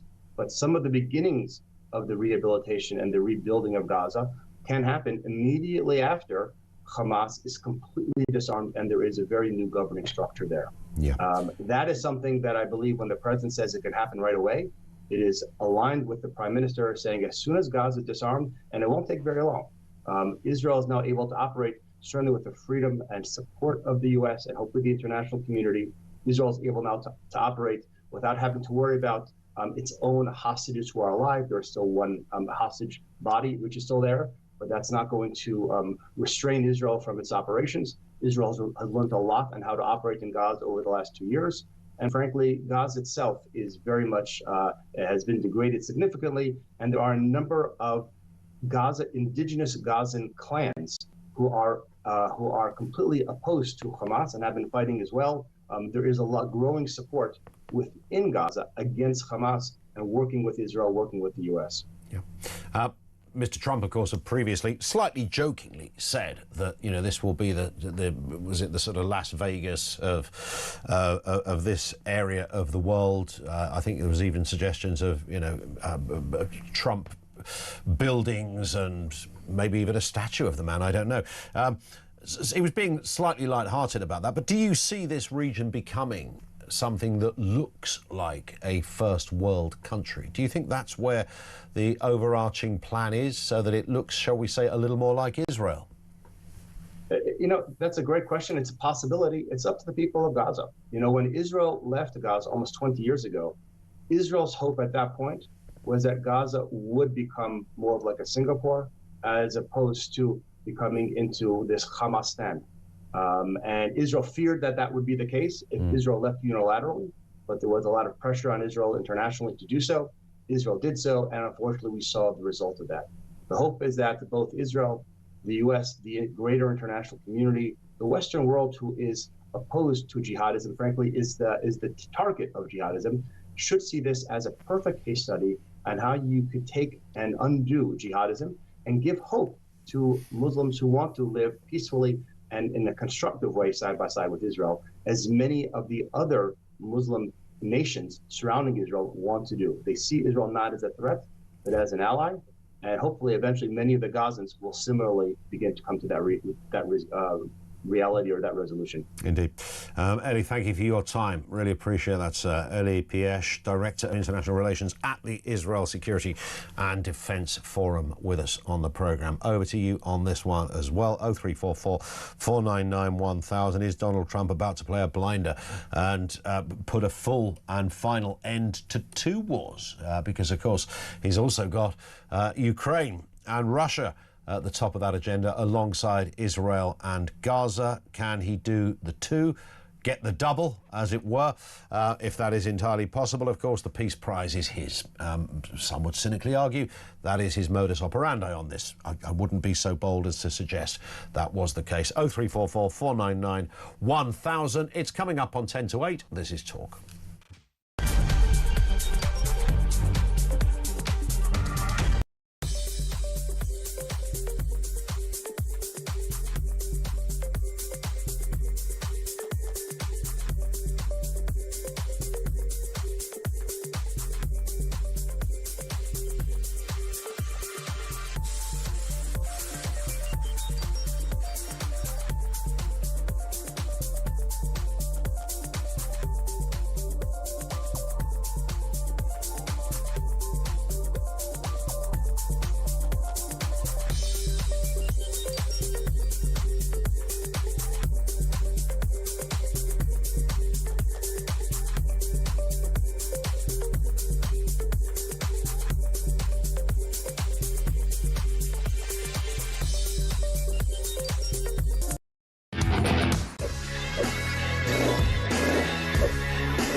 Across the UK, on DAB+, on YouTube, on your mobile, and on your side. This is Talk. It is indeed Talk, 9 minutes to 8 o'clock. Good morning. I do want to look at this story as well, the Wetherspoons story. Did you see this? Where staff at a Wetherspoons initially refused to serve 4 Women's Scotland co-leaders Susan Smith and Marion Calder in Edinburgh. An absolutely outrageous situation where they went in to have a drink. They said, "Oh no, you're the 4 Women's Scotland people. We ain't going to serve you. Get out." Outrageous situation. Susan Smith is director for Women's Scotland, and you were one of those who was refused, Susan. Outrageous stuff. I mean, if you can't get served in a Wetherspoons, where the heck can you get served? I mean, there is that point, but that's another story. So just describe what happened here. Well, we'd been down in London, obviously, for the Supreme Court ruling. This was back in April. And myself and Marion had come back to Edinburgh on the train, and a lot of our supporters and volunteers were wanting to celebrate with us because they'd been in Edinburgh. And a couple of them met us off the train and whisked us off to the nearest large hostelry, which is the Wetherspoons on top of the railway station. And there was a group of them in there. They were by no means the largest group in the pub, because obviously the advantage of going to Wetherspoons is there's plenty of space usually in those.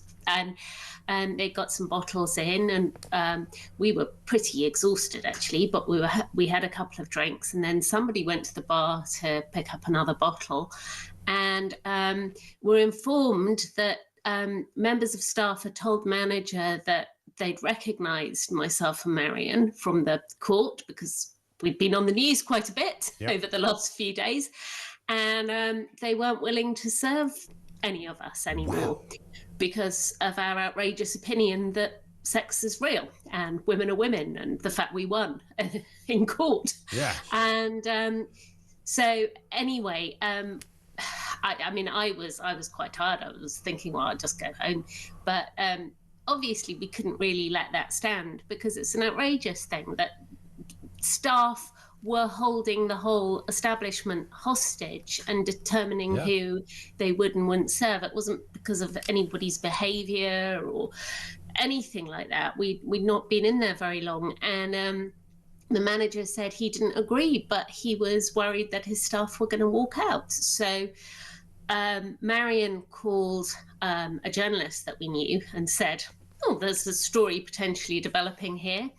And he called the media office at Wetherspoons and said, are you aware that this is members of your staff in this pub in Edinburgh are refusing to do this, serve these women? And so they immediately got on the phone to the pub in question and said, this is outrageous. You cannot do this. We do not want to be the story. Yeah. And so then the manager served us personally. I believe some of his staff did walk out, but you know, they shouldn't be in those jobs if they're not prepared to do them. I mean, if you extend that logic, they wouldn't be serving anyone, would they? Because there's all sorts of, I mean, if you have to check, how many opinions have we all got? I mean, there's hundreds of them. Even if you took your top 10 opinions, you'd have to check those first and whether they were in harmony with the person serving you. I mean, this is just nonsense.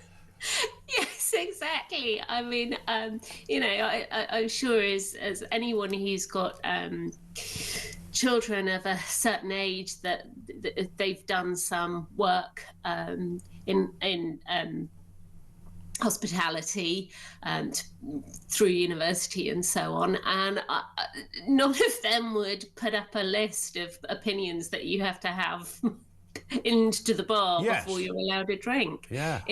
It's quite ridiculous. I mean, you know, look, to Wetherspoons' credit, they immediately rectified that situation when it was brought to their attention. I mean, I have had in another pub, we once had the police called on us. I think it was a Green Kings pub. The manager was trans and decided to call the police to get us chucked out. And the company didn't do anything about that. So, you know, Wetherspoons put it right and said this. And you were able to put it right in real time, which was good. Yes. As distinct from, you know, because you had contacts that were able to make that happen. But of course, it could have been one of those stories that you and I will be sitting here now talking about something that happened 6 months ago, and finally Wetherspoons have gone, yeah, it's terrible. And Sir Tim Martin, of course, who's the guy that owns the whole outfit, has also said refusing was wrong. And you should have been able to celebrate. So it was able to get it done. I just cannot imagine. I mean, the crazy thing of this upside-down world we've been living in, Susan, is that if I'd walked into the same pub and said, hi, my name is Melanie, or despite the fact that I've got a little bit of stubble and I look like this and I have a penis, I would like you to use pronouns she and her. they would have welcomed me with open arms. I mean, if you ever wanted an example of how stupid the current world we exist in is, then there it is right there. You couldn't get served despite a Supreme Court ruling, the law of the land, as it were. Yes. And I could get served by pretending I was a girl and then using the ladies' toilets. Yeah, I was going to say, not only get served, but then go and use the ladies. Yeah. So... I could have spent all day in there and nobody would have said a word. You know, they'd have been fine with it. It's like crazy. I'm glad it eventually happened, but the serious side of this is you should never have been put in this situation before. No, and, you know, it's constant niggling worry that we've had when we go into places. Are people going to respond in this way? And it's not pleasant, and it's deliberately designed to push you out of public spaces and society and say you're not welcome, all for having perfectly legitimate, very common views. It's yet another way that activists have tried to find to shut people up and terrorise you into silence. It is beyond belief, really. I'm glad it ended well. But the sad reality, of course, is that there are still people among us who would support the bar staff on this. And again, I don't know how you'd be consistent with monitoring people's opinions. You know, do we start with capital punishment and then move to, I don't know, what do you think about, you know, immigration? I mean, where would we go with this one? It's crazy. Susan, it's been great having you on. Thank you very much indeed for your time. Susan Smith, who was one of the women who was refused service in a Wetherspoons. Thank you to her. Lots going on in this end. 0344 499 1000. Loads of voice notes coming through as well. Let's get one on Keir Starmer. This comes from James. Now, this Prime Minister, he is the most anti-British Prime Minister I've ever known. I mean, this guy, what on earth is he playing at? His number one job is to keep British citizens safe, and he is not doing that. Starmer, get lost. How many times is this bloke dodging a bullet, Ian? Unbelievable. Starmer, get your ass out of there. Unbelievable. Thanks, guys. No, thank you, James. Great point as well. Thank you for that. 0344 499 1000. You want to leave a voice note? That is the number. Right now, let's get the latest news headlines here on Talk. It's 8 o'clock.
This journey of me following the migrants went from sort of 10 in the morning, all around the clock, to late at night, to the point where, you know, on buses, on trains, through streets, at every key point, French military police and the French police, they were there. They were on the bus, taking down notes, taking pictures, but not doing anything to deter the migrants or stop them, just being there.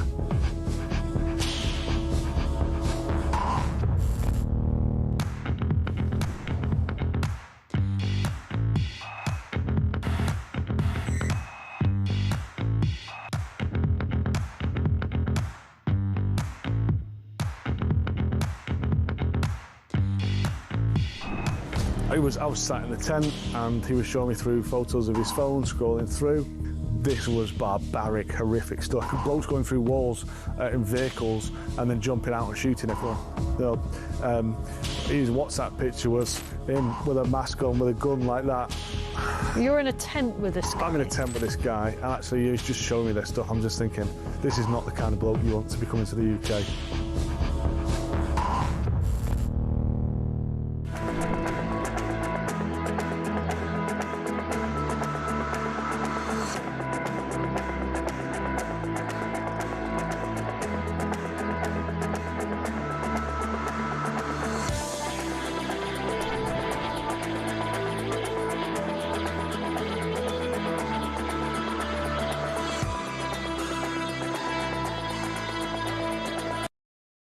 across the UK. On DAB+, on YouTube, on your mobile, and on your side. This is Talk.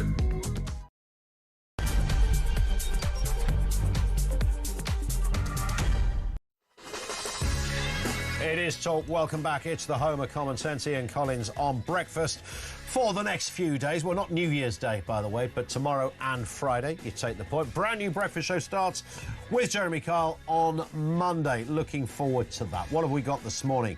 Well, the story of Abdel Fattah is not going away. He claims he's now a victim of a Zionist campaign. Meanwhile, Labour are resisting calls to revoke this man's citizenship over those horrendous posts on, well, I was about to say his call to kill Jews.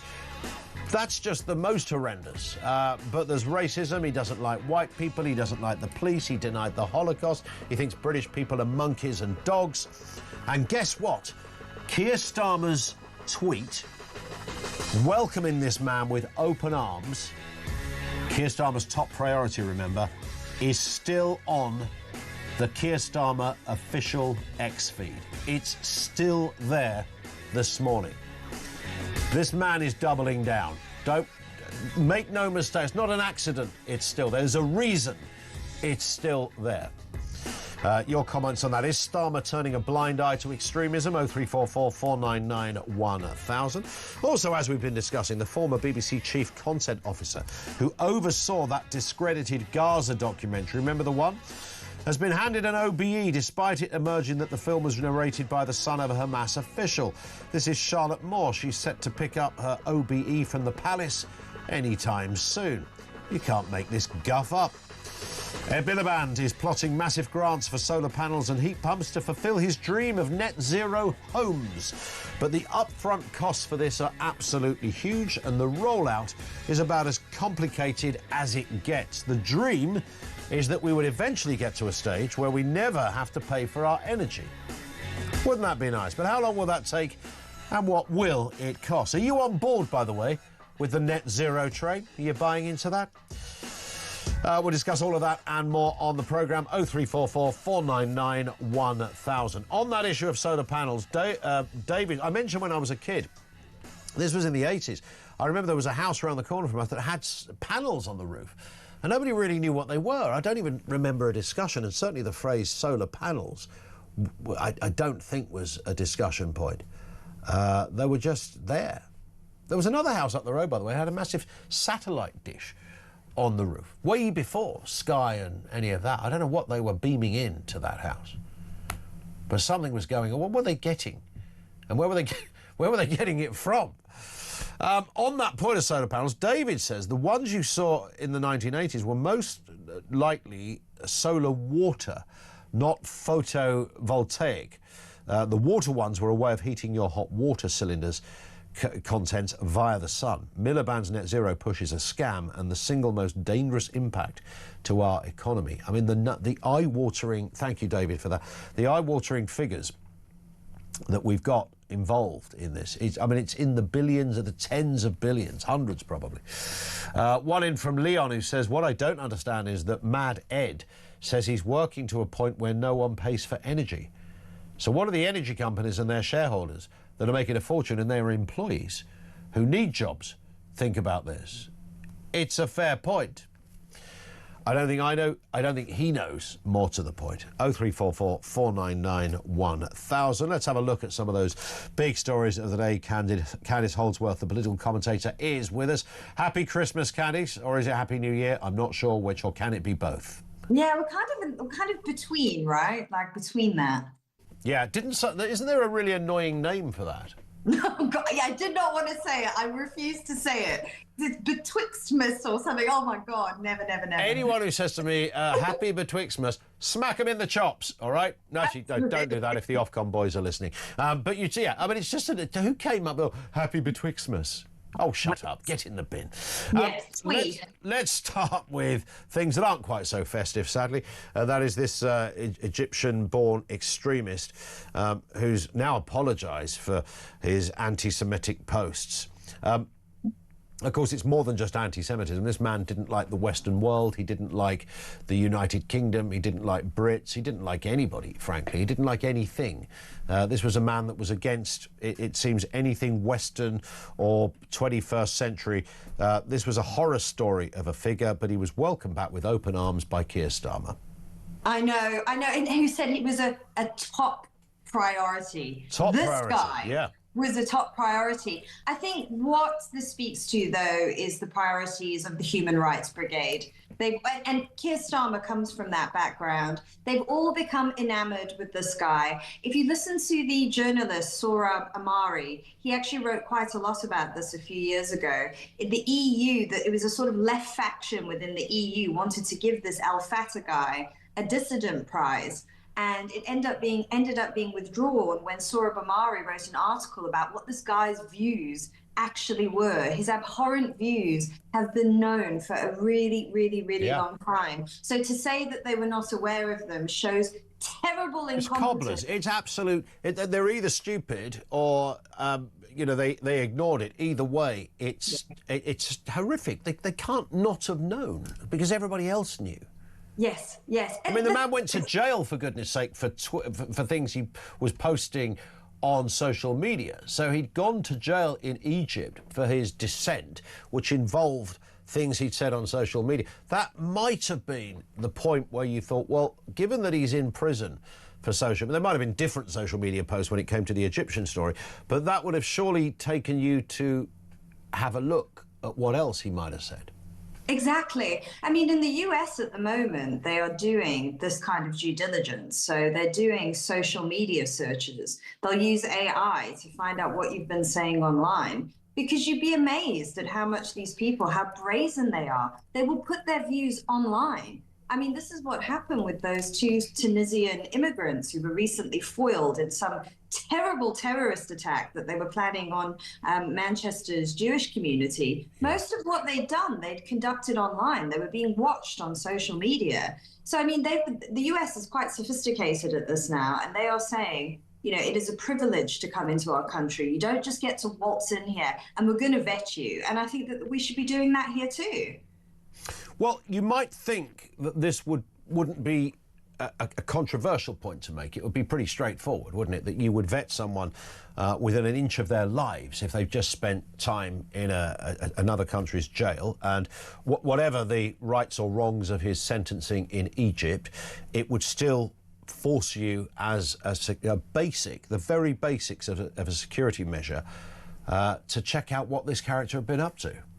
Yeah, I don't think any of that was done. But look, this is not a single case. This has been going on for years and years and years and years. Yeah. You know, you think about all those extremist hate preachers in the early 2000s in London. They'd all come here on asylum. I mean, it was just crazy that they were being allowed to come here. But you've got, like I said, you've got this human rights milieu, this group of people who become enamored of these figures, these so-called dissident figures in the Middle East, and they just wave them through, even though most of them have views that will make your hair stand on end. Correct. Yeah, it's beyond belief. However, there is, on a separate story, there is some really lovely news today, because this is, you know, the current government, the gift that keeps on giving when it comes to ineptitude and doom. But there is one thing. There's a little slither of light in government policy, and it comes courtesy of Ed Miliband, because, Candice, I can tell you, you're going to get free energy for the rest of your life. Well, yeah. Free energy the rest of your life when you hit the age of about 150. And from then on, you'll get free energy, because that's how long it's going to take to get this unbelievable multi-billion pound warm homes initiative up and running. Yeah, this is the latest wheeze from Ed Miliband. So he has abandoned his earlier pledge to cut bills by something like £300. And then it later emerged that we have something like the second highest electricity costs in the Western world. Yep. Good achievement, well done. And he's claiming now that if you're subsidised to get solar and heat pumps in your home, that you'll end up paying zero on your electricity bills. Although there's not a country in the world where this has happened, and including countries where you get many, many, many, many more hours of sunlight. I mean, you only get so many hours of sunlight here, and we still haven't developed the requisite storage capabilities to be able to store what we do have for the future. So this is just pie in the sky once again. I also know people who have installed heat pumps, and they are not worth it. They are not worth it. They barely heat the room, and they make loads of noise. They are nowhere near as good. Yeah, and you've also got to rip out. You've got to rip out half your infrastructure because they use different size pipes, and the light radiators look different. So even if you wanted to install one of those things, and even, you know, there's some environmentalists that say this is not the best way to be heating your home. They haven't got a great... I'd be interested if anybody can call us who's got a heat pump and what their experience of it is. And I think it is largely dependent on having the very specifics in a house, that your house is designed in a certain way. Your heat pump can be put almost in another postcode because it's quite a chunky thing. And if all the things, the cards fall in the right place, you can just about make one work. But I don't think it's something you can roll out into house after house with any success. Absolutely not. Most of what they propose, people like Ed Miliband, these absolute net zero fanatics, they're just going to immiserate people. They're obsessed with less efficient technology. They will not get energy prices down, and they just expect us all to swallow this. You know, we're in the 21st century, and they're basically it's almost like, do you remember the Soviet car, the Trabant? Yes. Yeah. Yes. So that's what they're basically trying to sell to us, Trabant-style technology, something that's deeply, deeply inferior, but very, very ideological. Absolutely right. Final story here. Belief in Britishness has increased. It's risen. This is the belief that you have to... One in three people believe Britishness is dependent on being born in Britain. Reform UK supporters, 71% require British ancestry. I can't even speak. 59% view the nation as ethnic, not civic. Hard right narratives gaining traction. There's all sorts in this survey here. But do you have to be born in Britain to be British? Well, no, because the thing is, they used to have that, right? If you were born here, you were considered British. But what happened is that people were coming from all parts of the world, just giving birth here, and their children were considered British, even though they have very little connection to the country. So they actually got rid of birthright citizenship years ago, whereas you can get English people, British people who are expats, who are living, I don't know, on some polar base in Antarctica somewhere, and they have a baby. They should be able to come back to Britain with their child. So it's actually already based on ancestry. Yep. It's not based on just being born geographically within Britain. Well, it used to be, I mean, it's gone up. So about a third of people thought a person must be born in Britain to be truly British. That's up from 1 in 5, 19% in 2023. So it's interesting how it's increased. Of course, I think it's a cultural thing. I mean, obviously, if you had to look at, when people are asked the question about Britishness, I think we're largely talking about cultural thing, which is why, you know, we have... we had a message earlier from somebody saying, well, you know, if I'm German, if my parents are German, I'm not there fully British. Well, in terms of your DNA, maybe not, but it's your cultural existence in a country, isn't it? So if you come from Germany or France, you are likely to be culturally quite similar to people in the United Kingdom. That's really what we're, I think, getting at when we talk about Britishness. I agree, and I don't think that there's anything wrong with talking about that. I think that, you know, when you're considering who's going to come into your country, who's going to settle, who's going to integrate, I think there's nothing wrong with talking about whose values are compatible with your own. I mean, look at this Al Fatah guy. I mean, it seems like no thought was given to whether or not he actually had a proper connection to Britain, or whether integrate into this country, and that is just common sense. The only thing I do worry about, and I wrote something about this for Spike magazine a few weeks ago, I don't like that a lot of the really valuable discussion that we're having at the moment about integration, about community, some of it is devolving into racial essentialism on the fringes mostly. I don't think it's the mainstream view, and I think we have to resist that. Indeed. Candice, great to have you on. Have a great new year. We will speak soon. Candice Holdsworth, political commentator, with us on the programme. On that very point, Mike says, morning Ian, I came into this country when I was 3. A recent DNA test told me that I came from many regions of Europe in no particular order: Scottish, English, German, Northern European, Norwegian, Swedish, Russian, Greek, Albania. I think Mike should be deported, frankly. The most predominant ones are Northern European and English and German. I am what you might call a European mongrel, notwithstanding the fact that I am culturally British through and through, with a smattering of really liking German food. We all come from somewhere, but being British is what you feel. That's it, isn't it? Because whenever anybody does one of those DNA tests, it always comes back with a few curveballs, doesn't it? You think, great, you know, I'm about as Anglo-Saxon as it gets. It's going to tell me that I'm rooted right there. You know, I've never been, there's nothing about my lineage and my genetic past that's going to point to anything other than this place. It's going to, you could throw a dart in my DNA test and it would land in Bromley. That's how British I am, all right? And then you get the test back and it tells you that you're half Icelandic or something. And you think, what the? I just paid 150 quid for this thing. And it turns out I come from Iceland. We got no connections to it. I never had a Christmas card from Iceland. There was that singer from Iceland. Magnus Magnusson, who used to present Mastermind, came from Iceland. That's my only knowledge of Iceland. Turns out I'm 50% Icelandic. Where does that come from? Or are some of those tests a little bit iffy, shall we say? 0344 499 1000. Mike, thank you for that. More comment from you. Loads to get through here. Keep it here. Coming up on 8:20. This is Talk.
The Talk app.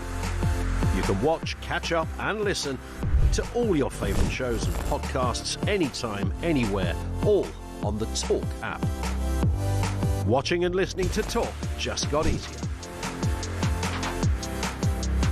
There's now only one place for the home of common sense. So head over to your App Store or Google Play and search Talk now.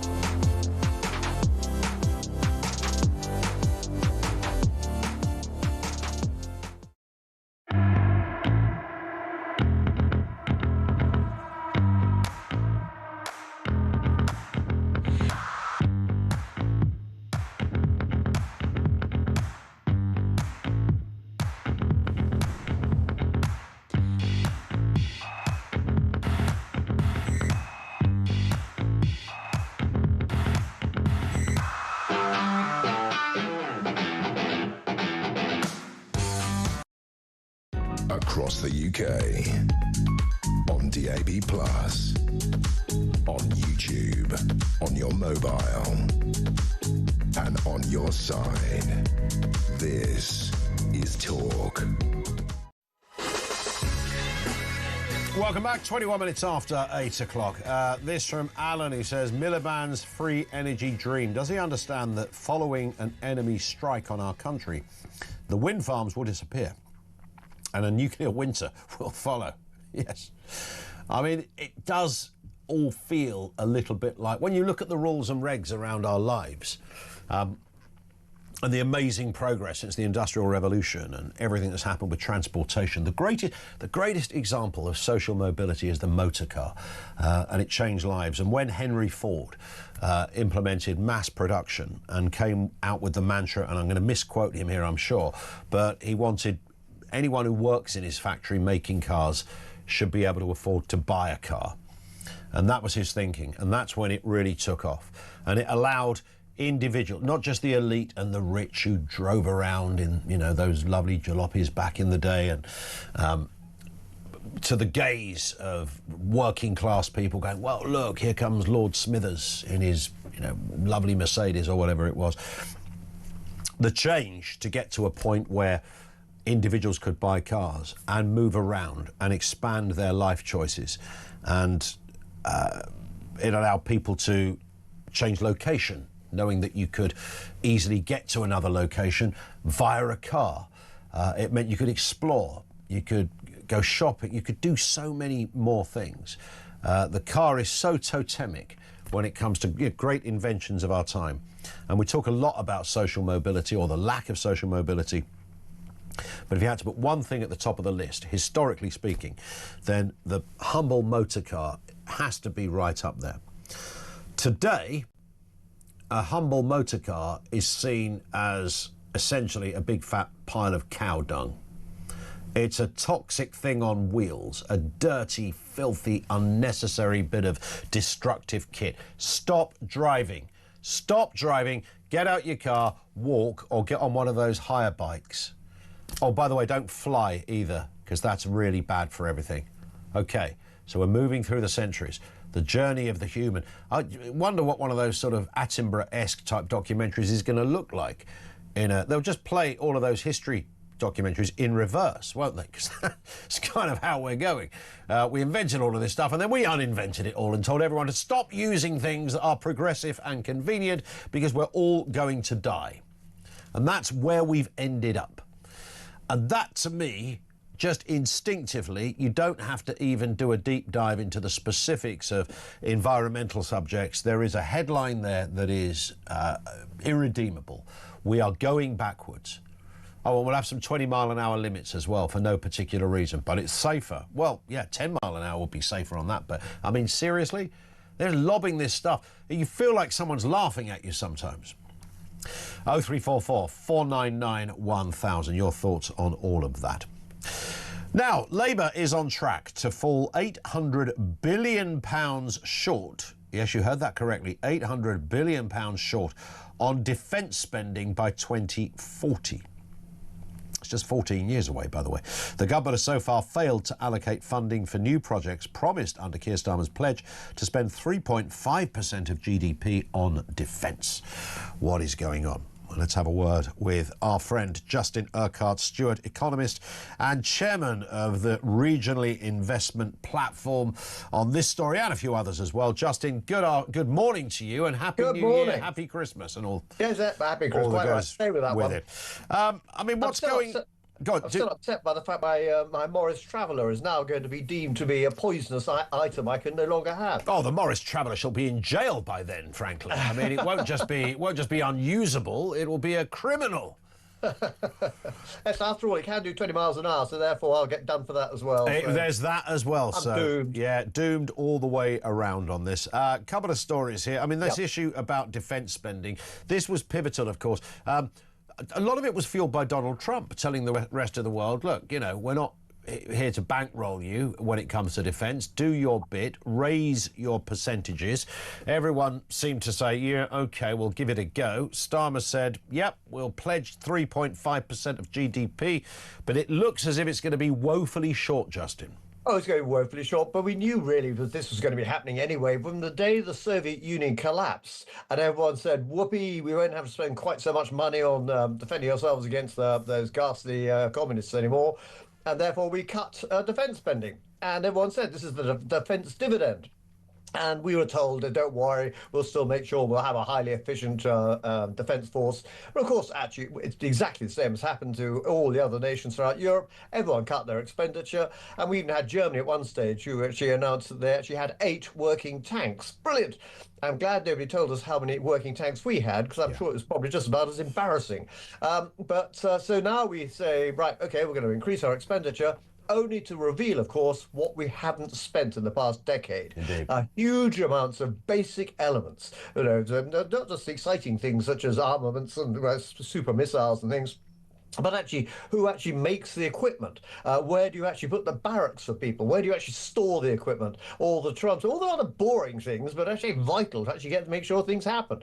So yes, we up our expenditure only to try and reveal actually all the bits we haven't been spending on over the past decade. Indeed. Another area of financial confusion has been in HS2 for lots of different reasons over the years, of course. There's been all manner of discussions about whether the thing should go ahead, whether there should be more of it, less of it, etc. But this is an interesting one. HS2, obviously they compulsory purchase some homes during projects, and they had to purchase 782 homes, and they've done that since about 2012. But 602 of the 782, they're actually renting out. They haven't used them at all. No, haven't used them at all, and so what they're doing is actually earning a jolly nice little income coming out of this. So you actually look at the figures involved on that. They're talking about £14 million a year as a landlord for this, which is really quite astonishing. I mean, remember, this whole project was going to be £81 billion for a railway system, which I think most people now actually, people will say, actually, we didn't actually need this. We could have actually put electronic signalling in and actually achieved quite a lot of it. Plus the fact the main railway we needed to connect was east to west. Of connecting our main conurbations in the north, not north to south, because all that does is actually suck more business down to London. So with all of that, I'll tell you, it was a cock up in the first place, but actually we find then we find ourselves in a strange position that there they are actually making money out of compulsory purchasing. This is ridiculous. So what are they going to do with it? Well, they're going to sell it off. Well, if they're going to make a profit out of it, that's fine. Okay. Who's actually going to get that money? Where's that going to go? And the answer is it'll disappear into a hole, probably some executive bonus scheme somewhere. And be very wary of these sort of things. It's exactly where money seeps out. These are, for heaven's sake, these are large amounts of money. They are large amounts of money, but as you rightly say, there's an accountant somewhere adding another column on the ledger book to accommodate this this money that will just sort of disappear somewhere. I mean, we've got this great sort of cock-ups of Britain. We've had the defence industry and also our transport structure. We really do cover ourselves in glory with these sort of elements. When in fact, of course, we have a history of being extremely good at these things. What on earth happened? What happened? So, we can go back and we can do things properly. But for heaven's sake, let's actually get some common sense behind this and stop actually just daydreaming about trying to carry out things which are kind of copied from other countries, but no longer don't apply to us because we're a different shape of nation, different style. We don't require all those things, and don't build yesterday's infrastructure. Build for tomorrow. 100%. What do we actually need there? Yeah, 100%. And talking about things that don't make sense, although some people do support this, second homeowners face double council tax. Up to 12,300 second homeowners face double council tax next year as 38 English councils impose 100% premiums. So if you've got another home and you're not living in it or not living in it full time, you'll still have to pay the full whack. Even if you've got a home that doesn't look very livable because you're about to do it up, and I know of a particular case in this arena, you'll still have to pay double the council tax even though you're using no services, you don't require anything, no one collects your bins, blah, blah, the list goes on. But of course you give councils the opportunity to make more money and they're going to take it. They'll whack on it. It's an easy one to try and have a go at here. I'm always slightly divided on this because you do actually find, of course, you like people that have second homes, by all means. They put money into an area, but also they are taking away from local housing, or they're putting pressure on local housing and putting prices up. So it's a very difficult issue to try and have. But merely saying, right, you've got a second house, right, double your charge on that one then, is, again, an unthought through sledgehammer just to have a go at this. It's an easy way of trying getting money out of people. What they'll find, in fact, is that they'll find that people who were actually moving to that area, putting money into it, go somewhere else. Indeed. On that point, Justin, thank you. Happy New Year. Justin Urquhart Stewart with us, economist and chairman of the Regionally Investment Platform. Thank you to him. I mean, if you've got a house that's sitting there empty and it's somewhere else, there's going to be some kind of charge that you would pay. I don't think anybody disputes the fact you might have to pay something, but much like the single person discount thing, you would imagine that the fact that you're not living in it, there might be many reasons you're not living in it. It might be pending a reconstruction, you might be looking at doing something with it, etc. The idea that you would pay for the full whack just seems extraordinary. I mean, you're not going to be using, if you're not living there, you're not going to be using the services of the bin men. You're not going to be using the services of those that, you know, the police, if they, you know, attend to your... The list goes on. You're not going to be using what somebody who lives in it would use. If somebody lives in it, then they would pay the council tax, of course. Extraordinary. 0344 499 1000. More coming up from you next, right here on Talk.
Across the UK, on DAB+, on YouTube, on your mobile, and on your side.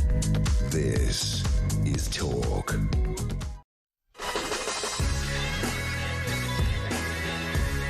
And welcome back. It is the home of common sense. I'd like to think so, at least. This one from Susan in Worthing, who says, morning, Ian, regarding Britishness, so if it's simply defined by where you were born, then if my white Anglo-Saxon husband and I moved to China and had a child there, would that child be Chinese? Which is a really almost the overarching point, isn't it? Because, of course, your child wouldn't be Chinese and no one would seriously refer to your child as Chinese. I suppose if you... and when there's sort of immutable characteristics of someone's ethnicity, then that kind of hammers the point home even more, doesn't it? You can't pretend to be, you know, I couldn't go, you know, if I had a kid in Nigeria, I wouldn't, it would be odd to say my child is naturally Nigerian because they were born there. So there's so much more to it. What I think we're largely dealing with on this, and I think we've sort of established it now, is that it's more of a cultural thing. It's cultural similarities and values and beliefs that bind countries together best. And that, by the way, is not a perfect system, but perhaps the most perfect of what is out there. Would that be fair? 0344 499 1000. The issue of jury trials, by the way, was a big subject this year, and it's not going away. 4 bar leaders oppose Labour's plans curtailing jury trials for offences like likely to carry under 3-year sentences. So it's still alive and there's still work in progress on this one. Let's speak with Chris Daw, KC, leading barrister and author of Justice on Trial. I remember you almost got an award from our listeners last time you were on with us, Chris, because your animation and your anger at what was being proposed here was felt and agreed with by so many people. I mean, not to paraphrase you, or to paraphrase you rather, but not to try and put words in your mouth. I mean, you are absolutely outraged by this proposal from the off. Yeah, good morning, Ian. It's rare to speak to you on a morning. It is indeed. It's nice to see you before, you know, the day's taken its toll on both of us, as it usually had.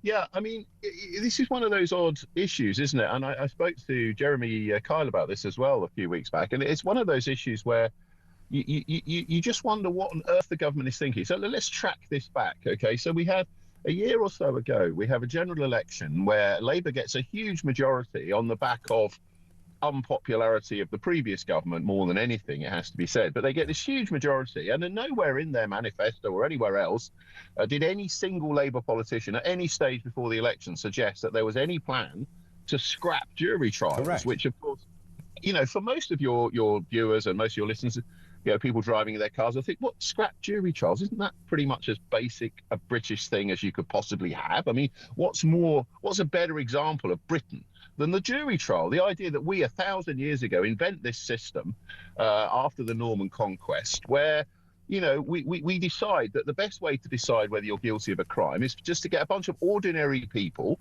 completely randomly selected, as we do, and ask them to consider whether you've lied, whether you've been dishonest, whether you've committed rape, whether you've committed murder, or whether you've stolen an iPhone. I mean, this was the interesting example that was given by David Lammy when he first said, now, why should you have the right, if you go into Curry's and steal an iPhone, why should you have the right to a jury trial? And the answer is because maybe you're innocent, and maybe actually if you're convicted of stealing an iPhone, your whole life will be over. You'd lose your job, you might, you know, lose access to your children. You know, these sorts of cases, on the face of it, yeah, they don't look serious. But if it's you that is arrested by the police and accused of a crime, even if it is a crime, well, I mean, the idea that only 3 years in prison, I mean, that's not very long, is it? Oh, hold on a minute. Yes, it is. 3 years is a very, very, very long time to spend in prison if you've never been to prison before, or even if you have. So this whole idea, so the reason we're so angry, the reason why barristers are angry is because we see ourselves as the custodians. You know, we with the judges and the other people who participate in the Crown Court process, we're the ones sort of who, over dozens of generations going back all of that time, we're the ones who have actually seen this system of jury trial in action. And we're the ones actually who will eventually go on to become judges. And none of us want to be the judges of fact. We understand the difference, that a judge is there to decide the law and to give legal directions, and the jury is there to decide on guilt versus someone being not guilty. We all understand that. And then suddenly, out of the blue, David Lammy pops up one day and says, well, I know I said it was so important to our whole society that we have jury trials about 4 years ago, but actually I've completely changed my mind, and jury trials are a complete waste of time and we don't need them at all. Now, when that happens, when you get that level of hypocrisy and utter disrespect for institutions which the public holds so dear, I mean, if you can find one person, let's have one person ring in your show and say, yeah, I think juries are a waste of time. Let's get rid of ordinary people out of the system altogether. I mean, people just don't think like that. Nobody does. It's like abolish the NHS or abolish cats or something. I mean, it's just ridiculous. It's so utterly ridiculous. And the truth is that the jury is the only remaining part of our society where ordinary people get to make decisions about really, really important things. And we trust them to do that and mess around with that at your peril, because this government is going to face a huge backlash against this. It already has, and I suspect in the end this will be quietly shelved. Where do you... Yes, I do get that sense as well, Chris. Where do you think this came from? Because, I mean, look, I don't believe for one second that David Lammy woke up one day and philosophically worked out. You know, he went through the system and he read the good books of the legal systems around the world, and he charted a big sort of... He had a flip chart in his bedroom and decided, on balance, I think, you know, this is probably a terrible thing. You know, he didn't come up with this. And as you rightly say, it was only half an hour ago that he was talking very openly about how we must always retain juries. So this came from elsewhere, and he's the man that's had to go out and deliver it.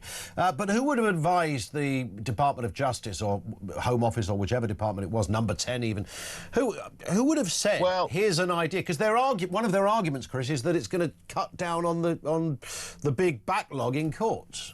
Well, apart from the fact that it's not. So it's not going to cut the backlog at all, because the backlog is already kind of going to run for several years. And the reason for that backlog, let's be clear, and I'll answer your question directly, because it was Brian Leveson, Sir Brian Leveson, who was responsible for getting this ball rolling with his recent review. But the reason why we have a backlog is simply because on any given day, 20 to 25% of the Crown Courts in this country are shut because the ceiling's not been fixed, or the air conditioning's broken, or for some other, like the toilets don't work. I mean, we've had whole trials lost because there's no toilets in the court building, and whole buildings have shut because of the heating has failed, and that's 6, 7, 8, 10 courtrooms that could all be dealing with the backlog of rape trials in particular, which is a catastrophic problem in our system. But it's not caused by jury trials. It's caused by a failure to keep the courts running and keep them open. If we did that, this backlog would shrink. And if we did some other things, of course, so there are other things required. But the answer is, So Brian Leveson was asked to come up with an idea to try and speed things up. He said, "Oh, why don't we try some cases with magistrates and a judge, and that would speed it up." But the problem with that philosophy is, firstly, it doesn't work and won't work, and secondly, it totally ignores our society and our culture. You know, some of the other stories that you've been talking about, Ian, this one I was just listening before you came on. Yeah. About what it is to be British, what it is to be English in particular, and I would challenge you, as I say, what else except jury trials defines us even more? I hope it's compassion. I hope it's a willingness to fight for basic rights, even in other countries, like we did in the Second World War and the First World War, and in other conflicts. That defines us too. And we're not going to abolish those values. And the minute you start tinkering with values, which are fundamental to who we are as a society and how we see ourselves and how we live our lives and our expectations of what will happen if one of us or our family member is accused of a crime, we have this confidence that there will be a jury of ordinary people and they will come to a fair verdict. We might not like it, but it will be a fair verdict, and no one can say that they've been got at or that they're establishment figures or anything like that. We have a fair, transparent system of trial, and that's the problem. Once you start tinkering around with those things and you make it a process that's all about efficiency and speed, even if that were true, which, as I say and I repeat, it's not, it's just lies. The whole idea that this has got anything to do with efficiency and speeding cases up, it doesn't have anything to do with any of that. It has to do with one thing, and that is a fundamental refusal by this government and all previous governments for the last 30 years to put enough money into our criminal justice system, and that's a fundamental flaw that we have. I'm bound to ask you this again, Chris, but it's worth just going over. What about countries that don't have juries as standard? You know, there's many of our European neighbours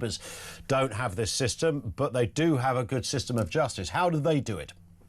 Well, this is a good point. So I talked earlier about the 1,000 years of history that go back for English criminal trials and jury trials. So if you go to France or Italy or Spain or any other country that adopts a broadly Roman legal system that goes back to the Roman times, their systems do not largely involve juries. But what they do have are completely different set of protections, which are, for example, in Italy, some of your listeners will have followed the Amanda Knox case, if you remember that very famous murder case involving the American student. Well, she had several trials, because the way that it works in Italy is that if you're found guilty by the first trial, you automatically have a right to a completely fresh trial. And it's an appeal trial, if you like, and you get to have a second go. Now, if we wanted to introduce a system like that, where you had automatic retrials, that you could, that was the protection, is that you have a second trial. Sure. Well, what's that going to do to the backlog? I mean, yes, you could change the whole system to a European system, but it's not going to speed it up any at all, because those systems take even longer than ours. Indeed. Indeed. Listen, Chris, this one's going to rumble on, and I know we're going to speak again on this, but thank you, Chris Daw-Casey. Happy New Year, by the way, Chris. Thanks for coming on with us. Leading barrister, author of Justice on Trial. He's emphatic about this. You cannot lose juries. It is fundamental. And I thought the bolt-on point that he added about, you know, being British and the sense of Britishness and fair play and jury trials being part of that, I think that's a fairly reasonable point. We're talking, when it comes to that sense of all singing from I know it's a lousy phrase, singing from a similar hymn sheet, but it's the best one we've got. I think you'd put juries on the list. You know, you do all the fun stuff like fish and chips and seaside rock and a fry up and, you know, watching, you know, some crazy comedy on the telly.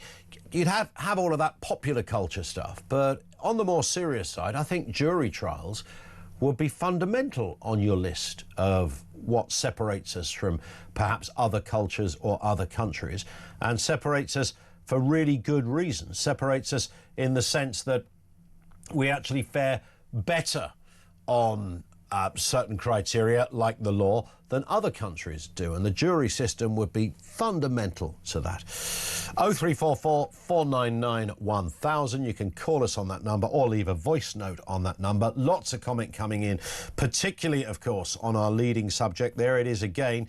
It's the second day of discussing Abdel Fattah and the extraordinary case of a Prime Minister's gushing endorsement of welcoming this horrendous creature back into the UK.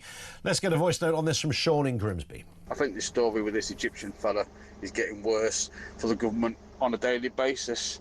I mean, this man openly admits to hating white English people. That is the vast majority of the population, yet he chooses to live here. And yet even after the initial outcry about the tweets, the government still welcome him back. I mean, how tolerant do we have to be?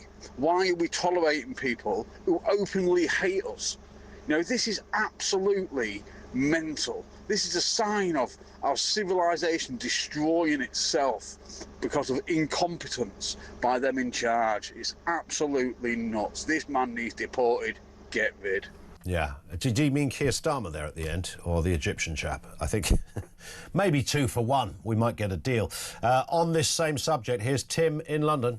The gentleman that Labour have just let in, I believe, has deleted all his posts in an attempt to distance himself from those tweets. Correct me if I'm wrong, but didn't Lucy Connolly do the same? And she ended up in jail. Just saying. Yes, that's true, although I think he deleted his in the last 24 hours after he realised, how long I say, there's a pile-on here. Now he's claiming to be a victim of a Zionist plot, if you like. Well, I think there are some people... Zionist is not a pejorative, by the way. Let's just get that out of the way first. I think there's just ordinary people that think, yeah, you've written this stuff and you've now got to, you know, live by it. Don't run away from it.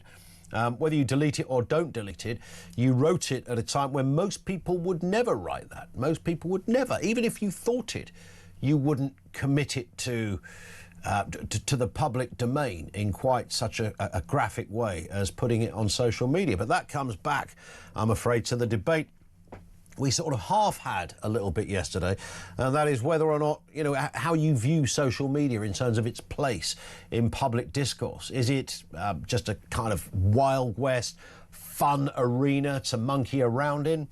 And therefore you can say whatever you like. Yeah, the old chat rooms, which is what were, you know, back in the day when the internet was first kind of kicking off.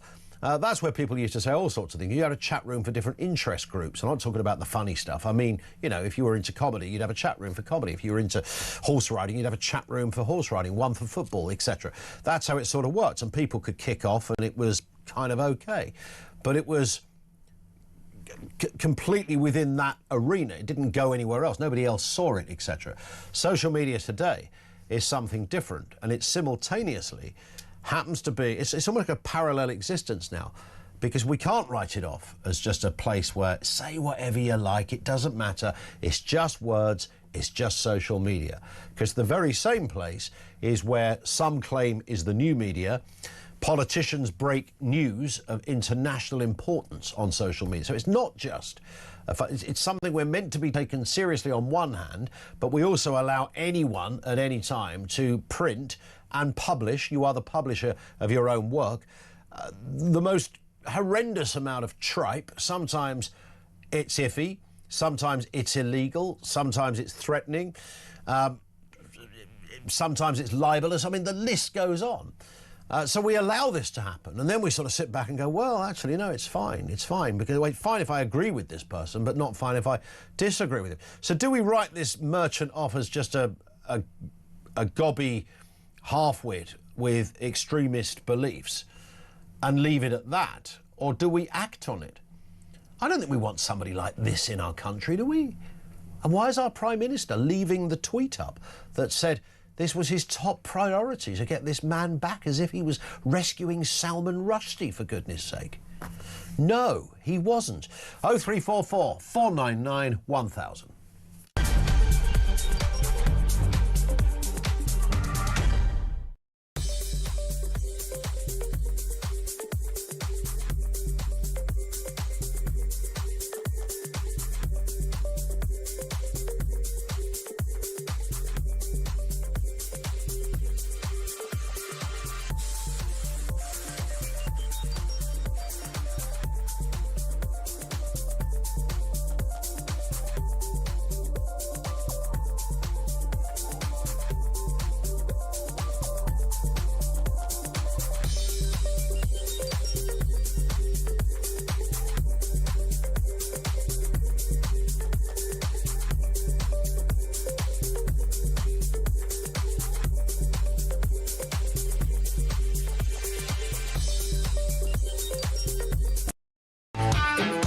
You can't try and snipe at the Conservatives for things that weren't our fault. Oh, I mean, I This haven't is got not one. time. Don't tell your big mate Donald Trump to tell his big mate Vladimir Putin to stop killing people. Then we can solve that problem like that. Won't be surprised to know I disagree. Why? Why do you disagree, though? Why do you want our young people left on the scrap heap? The court's time being wasted laying down a ruling on what is a woman. You and I have been speaking for far too many years about And this. actually, you know, I'm very grateful to you too, because you have always covered this topic.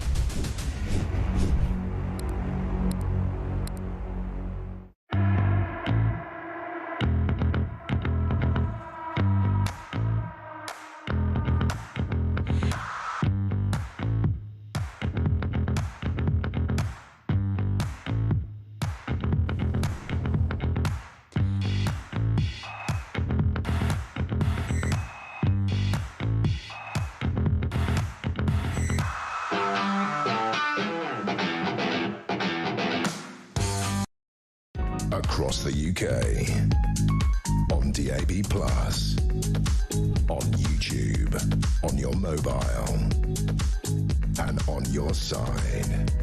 This is Talk. It is Talk 0344 499 1000. On being British, one here doesn't say who it's from. Being truly British comes from being multi-generationally born and bred here. Descendants of foreigners still hold on to their ancestry, so we're not truly British. You also have to have Christian values. But I suppose if you wanted to run with that argument, you'd have to then say, well, how many generations do you go back? So if you went back 3 generations, 4 generations, and then you discovered on the 5th generation that your great-great-granddad or something was actually half Swiss, does that compromise the family tree somewhat in terms of who you are? I think the Christian value point is a good point. Largely speaking, that is true. But I just think culturally, there is a general sense. Sometimes you can't put... If you gave me a couple of hours and a quill, I'd come back with a dissertation on this. There is a cultural harmony that I think exists in most Western countries. And it's that I think we're hankering for. That's how I sense it. 0344 499 1000. I also want to take a moment to look at this horrific story of Anthony Joshua as we look at the sports news for today. 90 minutes in 90 seconds from The Sun. So this was a terrible car crash that happened in Nigeria yesterday. A high-speed crash with a car, a Lexus SUV, striking a stationary truck on the highway over there. Anthony Joshua was in the car. He escaped with minor injuries, but 2 of his close friends sadly died as a result of the crash. Let's speak with Lloyd Canfield from the sports department at The Sun, specialising ordinarily in Chelsea. But on this occasion, Lloyd, we're going to look elsewhere. I mean, this was an incredible escape. The idea that Anthony Joshua escaped here with relative minor injuries is just a miracle. Yeah, I mean, that is the positive from what was a very, very sad day yesterday and will continue to be going forward. 2 of his very close friends, one of which was, well, they've been long-term friends of Anthony Joshua. So really it's a reminder to everyone of really the fragility of life. And it's a really sad day for sport, a really sad day for everyone who's concerned with Anthony Joshua, his family, his friends, anyone who's followed his career. It's just a real reminder of how lucky we are really to all still be here. And of course, you know, escaping with minor injuries is one thing, but as you say, he's lost 2 friends here. And then, you know, most people throughout their life will never be involved in a crash like this where 2 people die in the same car that you're in. And the getting over that factor is absolutely huge. I don't know how long it would take me to even come to terms with what had just happened. Yeah, I think mentally it will likely really take a toll on him. And like you said, not only to lose 2 friends, but it's a very long mental kind of recovery process for people who have been in crashes to even just get back in a car and be a passenger again, because you're not in control. He wasn't obviously in control at all of the car. It's a really tough thing to come back from is being in a crash, especially one that's so serious where there have been fatalities as well. Indeed. Let's move on to happier news. Well, happier if you're Luke Littler in the world of darts, of course. He's through to the World Darts quarter-finals after beating Rob Cross 4-2 at Ali Pali. He's on a mission, this man, but didn't quite get all the support you might imagine from the crowd. Let's just have a little listen to this, Lloyd. And also, what's interesting is Luke Littler's response to the booing from people who'd paid to see him. Here it is. Congratulations, Luke, your toughest task this year so far on this stage. Just sum up how you're feeling. It's a bit of a hostile environment out here. What's going through your head, Luke? I'm not bothered, really, I'm not bothered. Really not bothered. Can I just say one thing? You guys pay for tickets and you're paying for my prize money, so thank you. Thank you for my money. Thank you for booing me. Thank you. Come on! Yeah, he did look bothered, to be honest, Lloyd. Why were they booing him, firstly? Any ideas? I think they're just a section of Germans in the crowd. I think a lot of people generally don't like the favourite success, generally. Yeah. You want to see a bit of an underdog story, and to be honest, he was pretty convincing against Rob Cross. It's not necessarily what people turn up for, but I actually really liked his reaction. I think it's nice to kind of come out and back yourself and kind of say screw you to the people that doubt you. You know, he's so young, he's so successful, he's a brilliant darts player. I think it's nice to see a bit of friendly rivalry. When I first saw it and I saw his response, I thought initially, oh, it looks a bit bitter, that. And do you really want... It's almost like saying, yeah, I'm a millionaire, you're not, and sticking your finger up. But it wasn't actually quite that, was it? And you're right, you've contextualised it there for us, Lloyd, because it was a specific part of the crowd. And it's not an unreasonable riposte when someone's booing you and you come back with, mate, you paid for your tickets, which is going to pay my wages.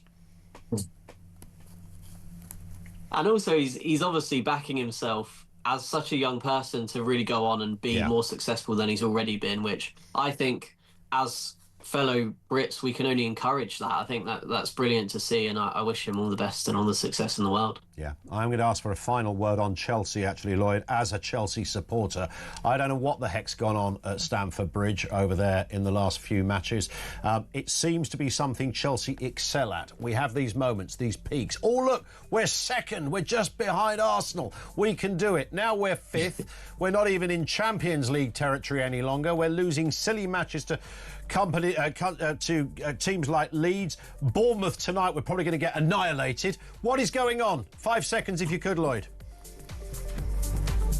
Who knows what's going on? I'm a Chelsea reporter. Even I don't seem to really know what's going on, but we seem to have these mid-season dips. Hopefully it improves before the end of the season. And well, let's hope it does.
This journey of me following the migrants went from sort of 10 in the morning, all around the clock, to late at night, to the point where, you know, on buses, on trains, through streets, at every key point, French military police and the French police, they were there. They were on the bus, taking down notes, taking pictures, but not doing anything to deter the migrants or stop them, just being there.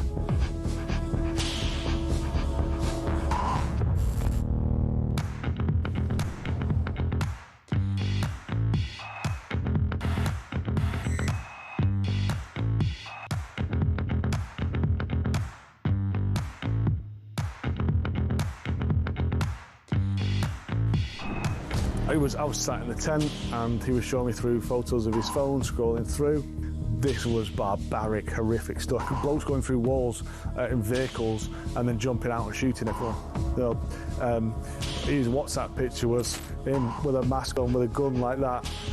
You're in a tent with this guy? I'm in a tent with this guy, and actually he's just showing me this stuff. I'm just thinking, this is not the kind of bloke you want to be coming to the UK.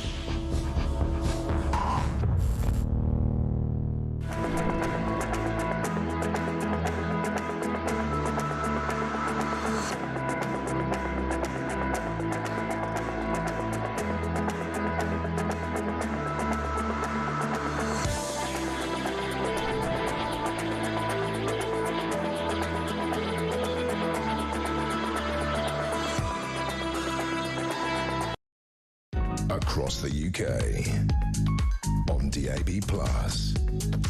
on YouTube, on your mobile, and on your side. This is Talk.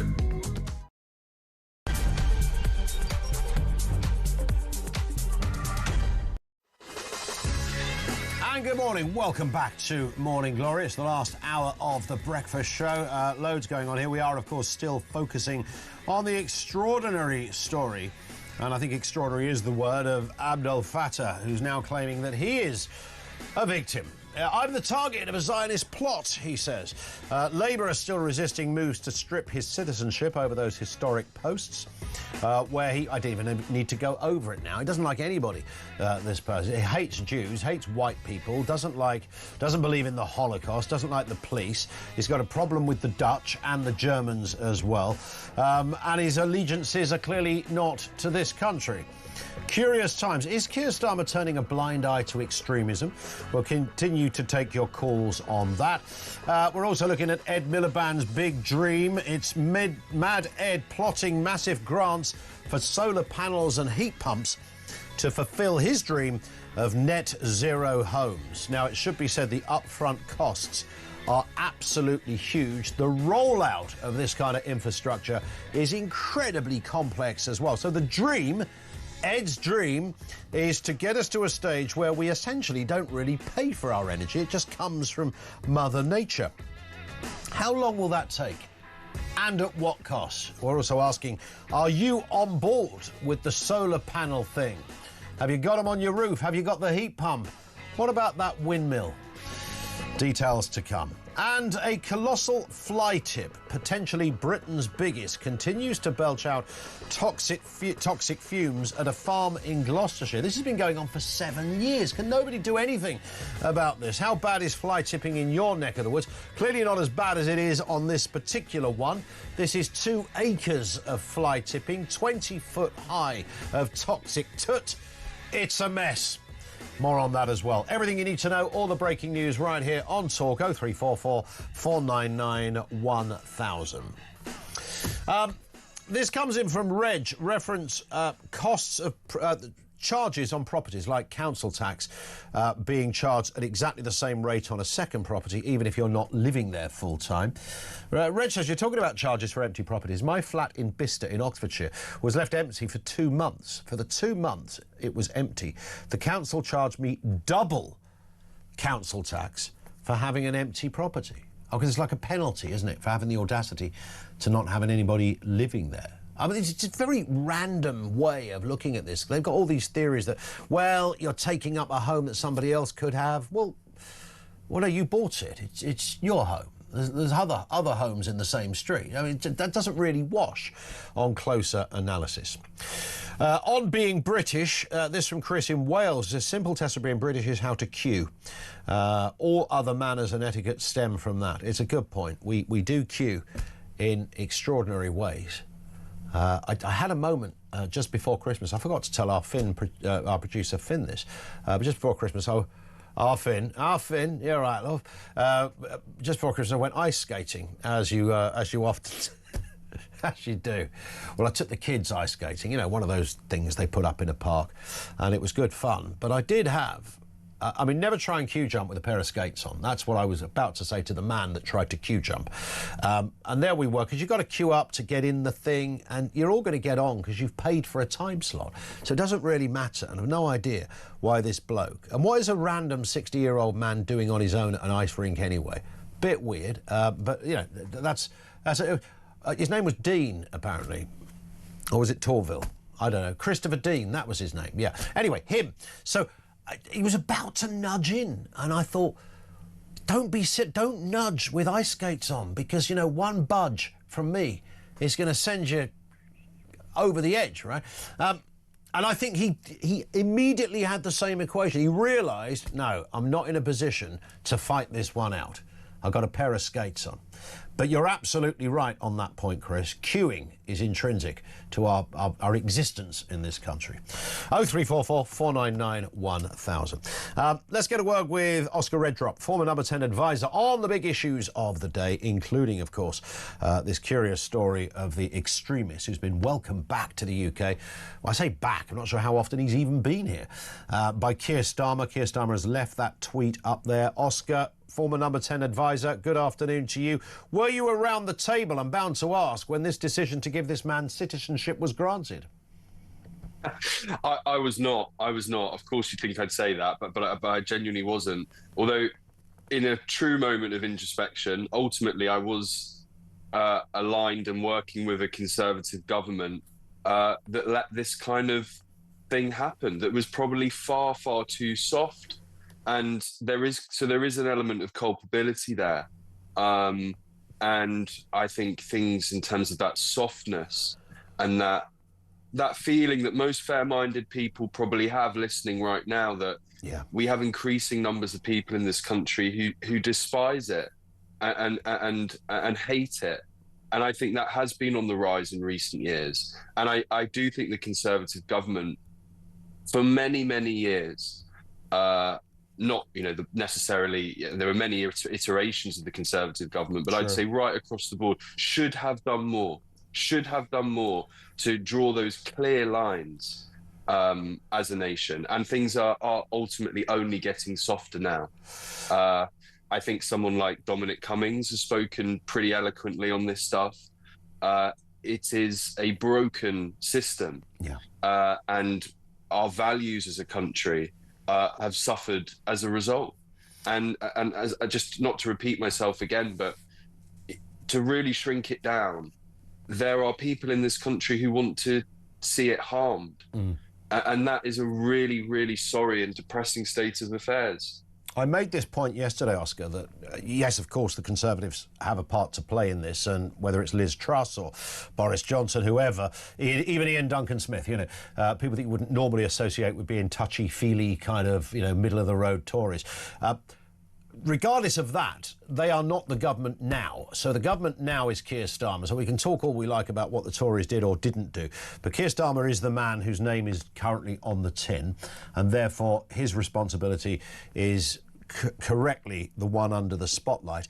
He's the man that put the tweet up, which suggested that this was not only a fabulous moment, when he said, I'm delighted that he's back in the UK and has been reunited with his loved ones.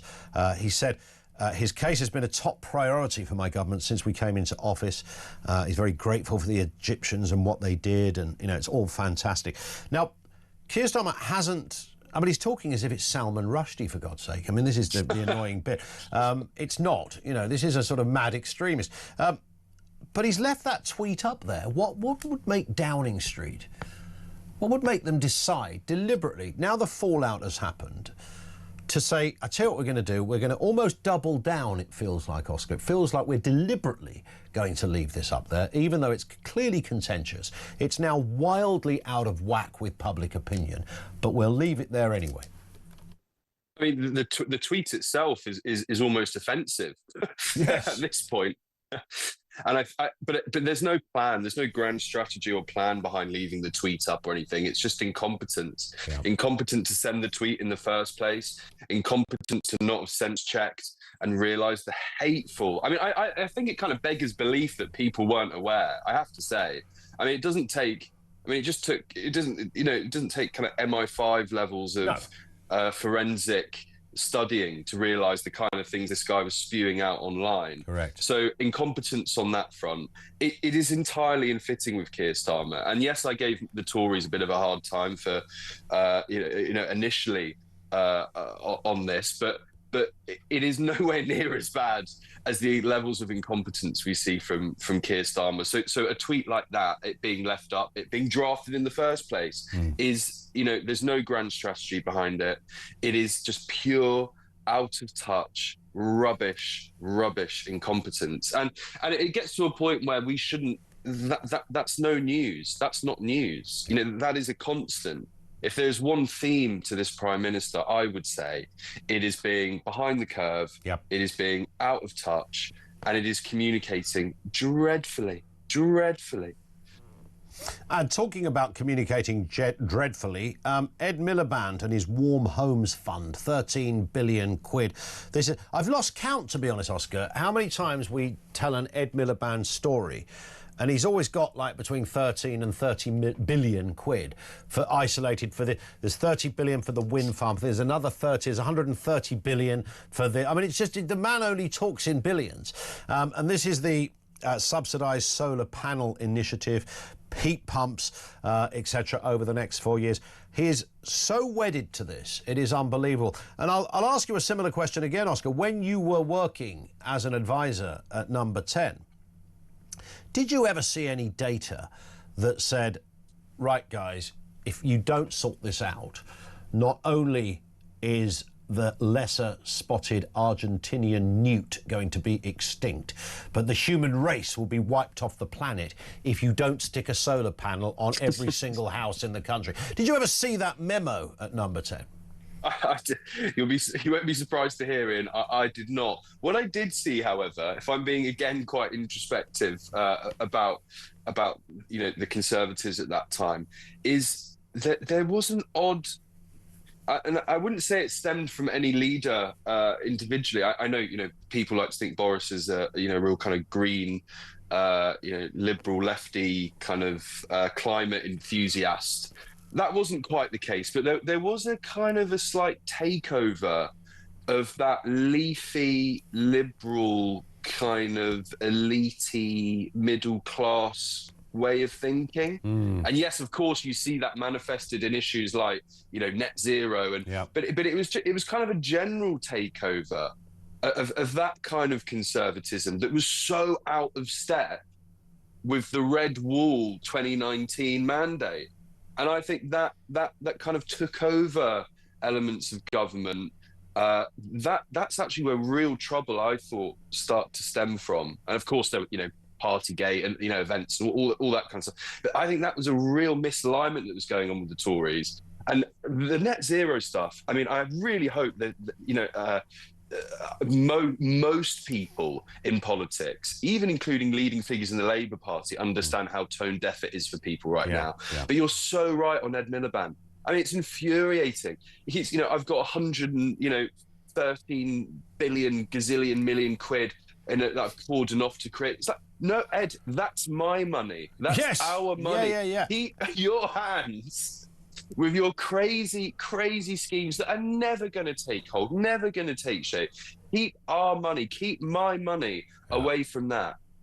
I mean, he is the absolute epitome of a politician spending money whilst forgetting whose money it is. I mean, we know we've had, there's a big old long list of inept politicians who've practiced this dark art of spewing money up the wall, etc. But Ed does seem to be the archdeacon of this one. He's the head honcho. He's the leader. He's the don, if you like, of spending other people's cash on initiatives that are at best debatable. Oh, at best. But politically, Ed Miliband is incredibly popular within the Labour Party. How is he? Why is Ed Miliband popular? I mean, for what reason? They talk about Andy Burnham being popular. Why would these people be popular? Can somebody name me 5 great things about Milibandism and what it stands for? We think of the great thinkers and the great philosophers and mathematicians, whether you're talking about back in the day. There's Socrates, Plato, René Descartes, God knows who we could add to this. Adam Smith, you know, they're all there. Who's ever going to mention Ed Miliband in 100 years' time? I know, and it's funny, but you know, I've got some good friends. Well, friends. No, I've got some good pals in Labour circles.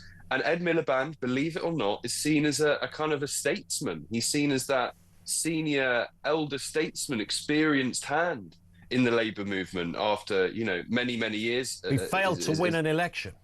No, absolutely. But I think there are a lot of people in the Labour Party who mourn that slightly and think, oh God, you know, if he had, you know, the brilliant Labour values and policy he could bring to the country, which we're not seeing with Keir Starmer and, you know, Mahmood and Rachel Reeves and that kind of right wing, as the left would see it as the Labour Party at the moment. But I mean, honestly, from a conservative perspective or, you know, a right perspective, you know, bring it on, Ed, because bring it on.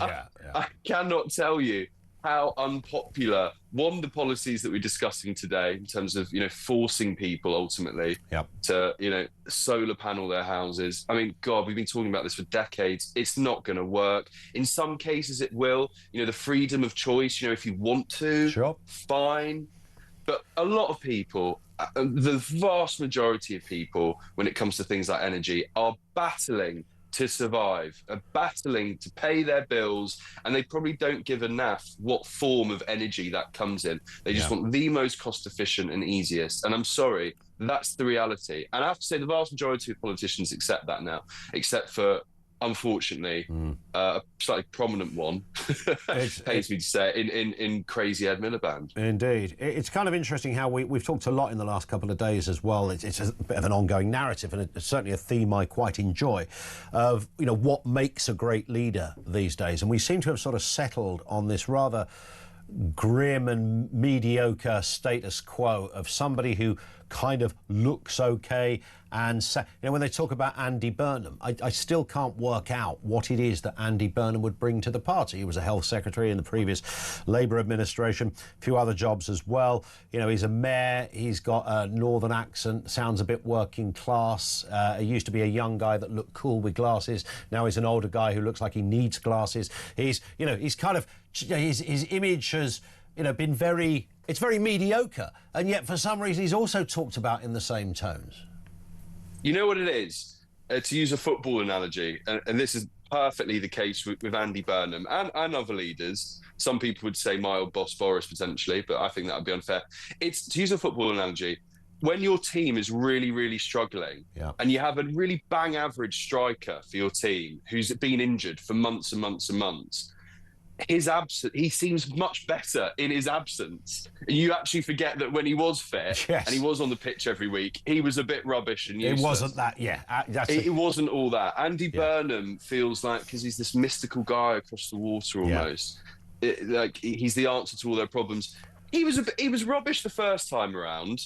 And I promise you this, if the Labour Party wished to, you know, shine the floodlights of scrutiny on him, everyone will see that he's not all up to much once again. And it's that same thing. When people are in people's absence, sometimes the heart grows fonder. But if they didn't work the first time around, they ain't going to work the second. Remind me who your football team is, Oscar? Unfortunately, I'm a West Ham fan. I see why I can see why you picked that analogy as well. It's on the brain. It is. Yeah. It makes perfect sense. Listen, Oscar, great to have you on. Happy New Year, by the way, and thank you for being on with us throughout the course of this year. That's Oscar Redrop. He was former chief advisor to Boris Johnson when he was Prime Minister. Now, Boris Johnson did have the X Factor thing. It didn't manifest in how we wanted it to, and he was scuppered by a lot of things, but he kind of had the bit beforehand where you go, actually, this guy looks like he has an idea. As it turned out, well, he didn't really, did he? 0344 499 1000. This is Talk. It's 9:20.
Some breaking news this morning revealed that under the Terrorist Act, 242 people were arrested in the year to June of this year. Something you can indulge in as to all the people who aren't going to prison because, well, there's no prison spaces. So this is a talk exclusive we've been looking at.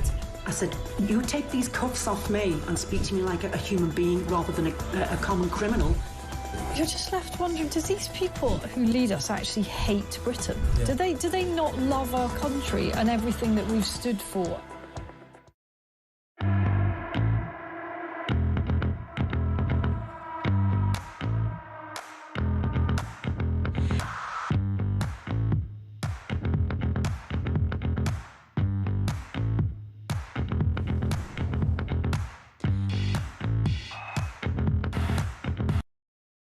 Across the UK, on DAB+, on YouTube, on your mobile, and on your side. This is Talk. Yeah, welcome back. 23 minutes after 9 o'clock. On solar panels and stuff. Oh, Finn, could you put that the windmill detail back on the screen? This is interesting. Ian says, morning Ian, great show. We have solar panels on the roof and battery storage. Had it for 2 years. It's very little to no electricity in the winter months. So tell me, how will I be bill free? It's a very good point. So it works at certain times, I think, is Ian's point. Thank you for that. And we were asking, because we've done phone-ins on this before, and lots of people with good results have gone, yeah, I've got solar panels on my roof and it works, and I sell back some of the energy. I mean, storage has always previously been an issue. It's obviously being addressed now. And for some people it works brilliantly, and there's nothing wrong with that. It's whether we spend hundreds of billions of pounds of taxpayers' money almost making it compulsory on every roof. But in terms of the windmill thing, what about windmills? Like, you can get domestic windmills, and they won't be those whacking great big things that... Have you ever been up close to one of those turbines? I mean, they are absolutely vast, like the height of Canary Wharf. If a blade fell off that thing, you can kiss goodbye. That's the end of days. But there are domestic forms of this, and Finn, our producer, managed to discover that you can buy a windmill on Amazon. Seriously, on Amazon for 200 quid. However, it only weighs... What was the data on it, Finn? Are you just trying to... I'll tell you what, I'll bring it to you in a second, OK? After we speak to our next guest, I'll explain what this £200 windmill will do for you in terms of what it's going to fuel and how much power you will get out of this rotating beast. I'll give you the detail in just a moment. Let's go back to the story that's not going away, the story of Abdel Fattah and the current situation with the British government. So this is how it was left. We mentioned Keir Starmer's tweet that he put up welcoming this man back to the UK as if he was welcoming Gandhi back or something. The next tweet that Starmer put out was this. He says, Yvette Cooper, she's the Foreign Secretary, of course, sets out in her letter the historic tweets written by Abdel Fattah, and they are absolutely abhorrent. That's what he said. Abhorrent is the word he has used. He talks about the rise in anti-Semitism, horrific for Jewish community in the UK, and then he says, we are taking steps to review the information failures in this case. I mean, it all sounds so... It's so clinical number 10 civil service speech, isn't it? There's no balls to it. There's no anger there. We're taking steps to review the information failures. What, you didn't check his tweets? That's what that means. It also means to me, this is a great way to kick it into the long grass. Oh, it's under investigation. I can't say anything until the investigation is complete. Well, we know, and you knew, Prime Minister, what was in that man's social media history. Lots of people saying this man should be deported as a result of this. I mean, he's called a British citizen. He's hardly been to Britain, and by his own words, he hates the British, referring to us as monkeys and dogs. Let's get a word with Luke Gittos, lawyer and director of the Freedom Law Clinic. Luke, always good to speak. Good morning.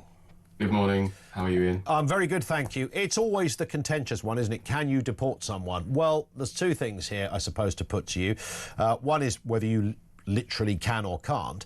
But the other, of course, is about setting sort of slightly troubling precedents for these things. All very well going, yeah, we don't like this bloke, so we're going to get rid of him. But is that an authority we want to give to our government? This man is a British citizen. He now has as much a right to be in this country as I do or any member of my family. Yeah. But I think that is where this terrible story really begins, is why this man was granted citizenship so readily back in December 2021. It looks as though that decision was taken without a knowledge of his ideological background. Yep. It looks as though no record of his ideological background was kept by anyone who reviewed his case in 2021. And so it would not surprise me if absolutely no one, as Yvette Cooper is suggesting this morning, absolutely no one within the government knew about these tweets and about his history. That is deeply, deeply disturbing. And I think it goes to the crux of this issue, which is, why is it that someone is able to be granted citizenship so quickly with apparently so little relevant information, and a decision taken almost entirely in the dark, which allows someone the full legal entitlements as anyone else in the country? That seems completely bizarre, and will seem completely bizarre to most of the people listening to this programme. Politically, I think this is just another example of Keir Starmer appealing to his international human rights audience. You know, Keir Starmer is someone who, in his own words, prefers Davos to Westminster. His eye is always on his international reputation as a defender of human rights, over and above his reputation as a leader of the British people. And I think that is what is governing his response to this, to Mr. Fattah. I mean, he was celebrated. Let's make it clear, he's been venerated as a human rights campaigner.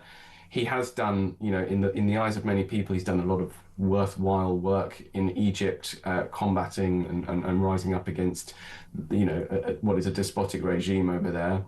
And he's written a lot since those tweets were published, I think in his late 20s, that has brought him into the heart of the human rights community. And that's what Keir Starmer's really focused on. He's focused on appealing to Amnesty International, who celebrate this man, to the wide network of human rights NGOs across the globe who see him as a very heroic figure.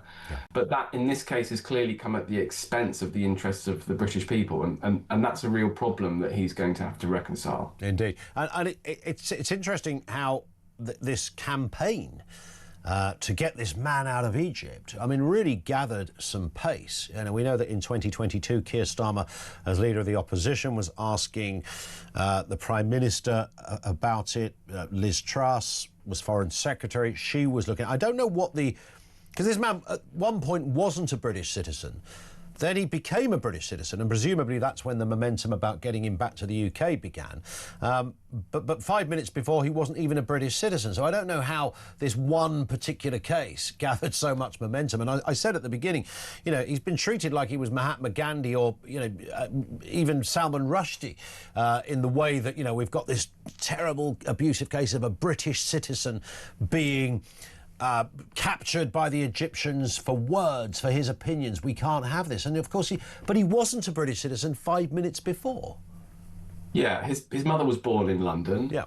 He was a campaigner in Egypt. He was imprisoned on charges of spreading fake news, something that, you know, no one who supports free speech should support. You know, there's no reason to believe he was subject to any kind of fair trial before he was locked away. So in the Egyptian context, you would hope that there would be people within Egypt fighting for him to be freed and fighting to replace the despotic regime that imprisoned him.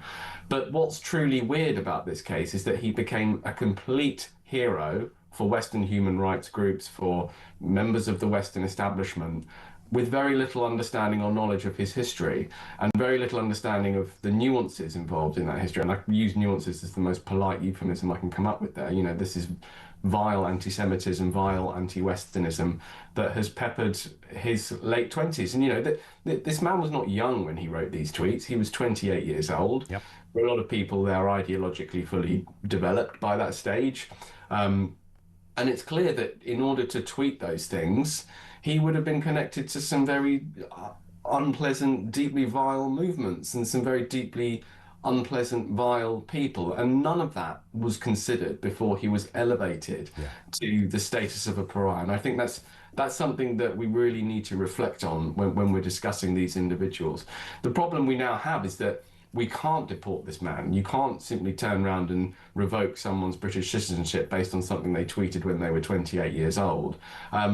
The bar to revoking citizenship is, or the test is that either you obtained it via fraud. Well, there's no evidence that that happened here. I mean, maybe there will be in due course, we don't know, but there's none of that has come to the surface so far. Or that they represent a serious threat to national security. Now, there'll be some who say that he meets that test, but I don't think a judge sitting in a court would take that view. And, you know, we don't want to deport British citizens for things they tweeted in, you know, many, many years ago. That wouldn't be a good precedent to set, especially given the recent spate of imprisonments for tweets that we've seen in connection to, you know, over the last few years. We shouldn't be throwing people in jail for what they tweet, so we shouldn't be deporting them. But the deeper question is, why is this person a British citizen? Because we shouldn't be deporting British citizens, but if someone has no British citizenship and they openly express on the internet that they loathe everything that Britain stands for, that they want to hurt, you know, they want to kill Jews, that they want to, you know, all the things that Mr. Fattar has spoken about, then they should be deported. Yeah. The problem is with citizenship. Citizenship does and should confer a very significant status on someone, very significant legal protection. We shouldn't just react in a way that, you know, diminishes that status even further by saying it could be taken away by the stroke of a minister's pen. What we need to do is think very seriously about how and why we grant people citizenship. That needs to be a more considered process. It needs to be one that picks up on people's histories, and it needs to be one that confers real proper protection on people we want in this country. There needs to be some proper democratic accountability to how these decisions are taken to make sure that the people that are granted this status really deserve it. Indeed. Luke, very thorough stuff from you. Thank you very much indeed. Happy New Year. Luke Gittos, lawyer. He's also the director of the Freedom Law Clinic. Thank you to him. Over to you, 0344 499 1000.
Across the UK, on DAB+, on YouTube, on your mobile, and on your side.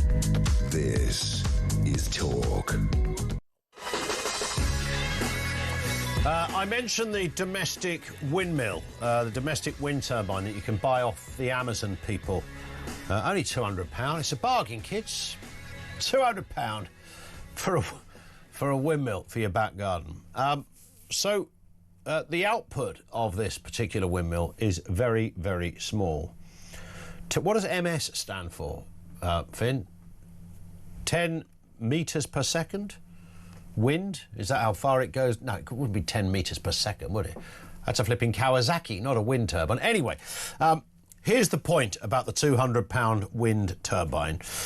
This is what you would get from your turbine. It would produce, because we were interested in what it would produce, 20 to 35% of a tiny, efficient home's, so a tiny home and a tiny, efficient home's daily energy use. So about 25%. Or 6% of an average EU home, this is how it's put, 5 to 6% of an average US home. Because the output is so small, this turbine is best for charging batteries, like your phone charger. Here's an idea. Don't buy the turbine, buy a phone charger. That would solve the problem, wouldn't it? Yeah, just go up the Apple store and buy one of theirs, less than 200 quid. It could be used for supplementing solar panels. It could be used for emergency backup, but it wouldn't be powerful enough to even power a fridge. And in fact, if you wanted to get technical about this, in order for it to be efficient for a home, you'd need 44 of them. Wow. So that'd be what, £8,800? Have I got that right? About £8,000. You'd have to have 44 wind turbines in your backyard. They are around about, or they're between 2 and 12 metres high, but 3 to 5 metres might be. Imagine having 44 of those in your back garden. Then you've got need something to connect it to. So you'd have 44 of them. You'd need something to connect to, and it would probably end up going in the neighbour's garden. Then you have an argument with your neighbour about the border, and then your neighbour would get and then they'd probably sue you, and you'd go to court with the neighbour. Then you'd be skint, and you'd lose your house, and you'd be left with 44 wind turbines and no house. Oh, and you need wind. Yeah, I can see the fault. I can see why this didn't get past the Dragon Dens boys. If they tried to take it. You imagine Peter Jones's face as someone was unravelling their plan. Jones had just come back and go, hang on, I've just worked this out. You need 44 of these. Don't think it's going to happen. I don't think it's going to happen. Something that is going to happen is the New Year's Honours List. Hooray! Each year we hear the good and the great have been honoured, either with OBEs, MBEs, knighthoods, CBEs, and there's loads of others that you never really know of. I can never work out the pecking order where somebody, you know, gets the kind of annual medal for something or other with a grand name with medieval connotations, and you think, wow, what does that mean? Oh, I've just been given a Percival Cross. A Percival Cross? What is that? I don't know, but I've got one. Has it got a ribbon attached to it? Yeah, there's a ribbon. Bit of metal. It's got Percival written on it. Who's Percival? We don't know. So we don't know much about them other than if you get one, it's widely seen as, oh, pretty darn good. Idris Elba is getting one. Warwick Davis is getting one. Richard Osman, him off the Pointless programme, he's getting one. And there's others as well, and some of them a little more controversial, like the BBC executive, former BBC executive, who had to walk the plank. They say it was unconnected after that Gaza documentary. She's getting one. So she's off to the palace to trouser an OBE, despite the fact that the last entry on her CV is, oh yeah, I was involved in the commissioning of a moody documentary on BBC One. Let's speak to Steve N. Allen, OBE, on this, comedian and broadcaster. Afternoon to you, or morning to you, Steve. Good morning. Yeah, sadly, I can't believe I didn't receive anything in this year's New Year's Honours List. It's absolutely outrageous. I thought if this was the year, it was going to be this year, frankly. I think we said that 5 years ago, Steve. I say that every year. Next year's got to be my year. It's not happened yet. It's just getting awkward. Yeah, it's going to be interesting, isn't it? I never quite work out why people get them for literally just doing their job. That's the bit that I sort of part company with. So Idris Elba, good example here, actually. Oh, no, sorry, a good example of maybe something he should get it for. Hasn't been knighted because he's a bit of a tasty actor. He's been knighted for youth services because he set up a foundation that help, you know, kids into empowering kids into work. Now, that seems more reasonable than giving it to him for, you know, a couple of TV shows. Yeah, I mean, look, he's the headline one, and he is the exception to the rule. No one should receive it for services to entertainment, because if you've managed to have your dream job turn into an actual career, you've won the flipping lottery already. Why do you want something on top of it? Do you know what I mean? You're right, he didn't get it for services to entertainment. He got it for what's called services to young people, which they should change that. That sounds a bit 1970s, doesn't it? But his work to try and stop knife crime is great. There is a slight irony that the reward you get for trying to battle knife crime is a big man come at you with a sword later on, but, you know, we can move that to one side.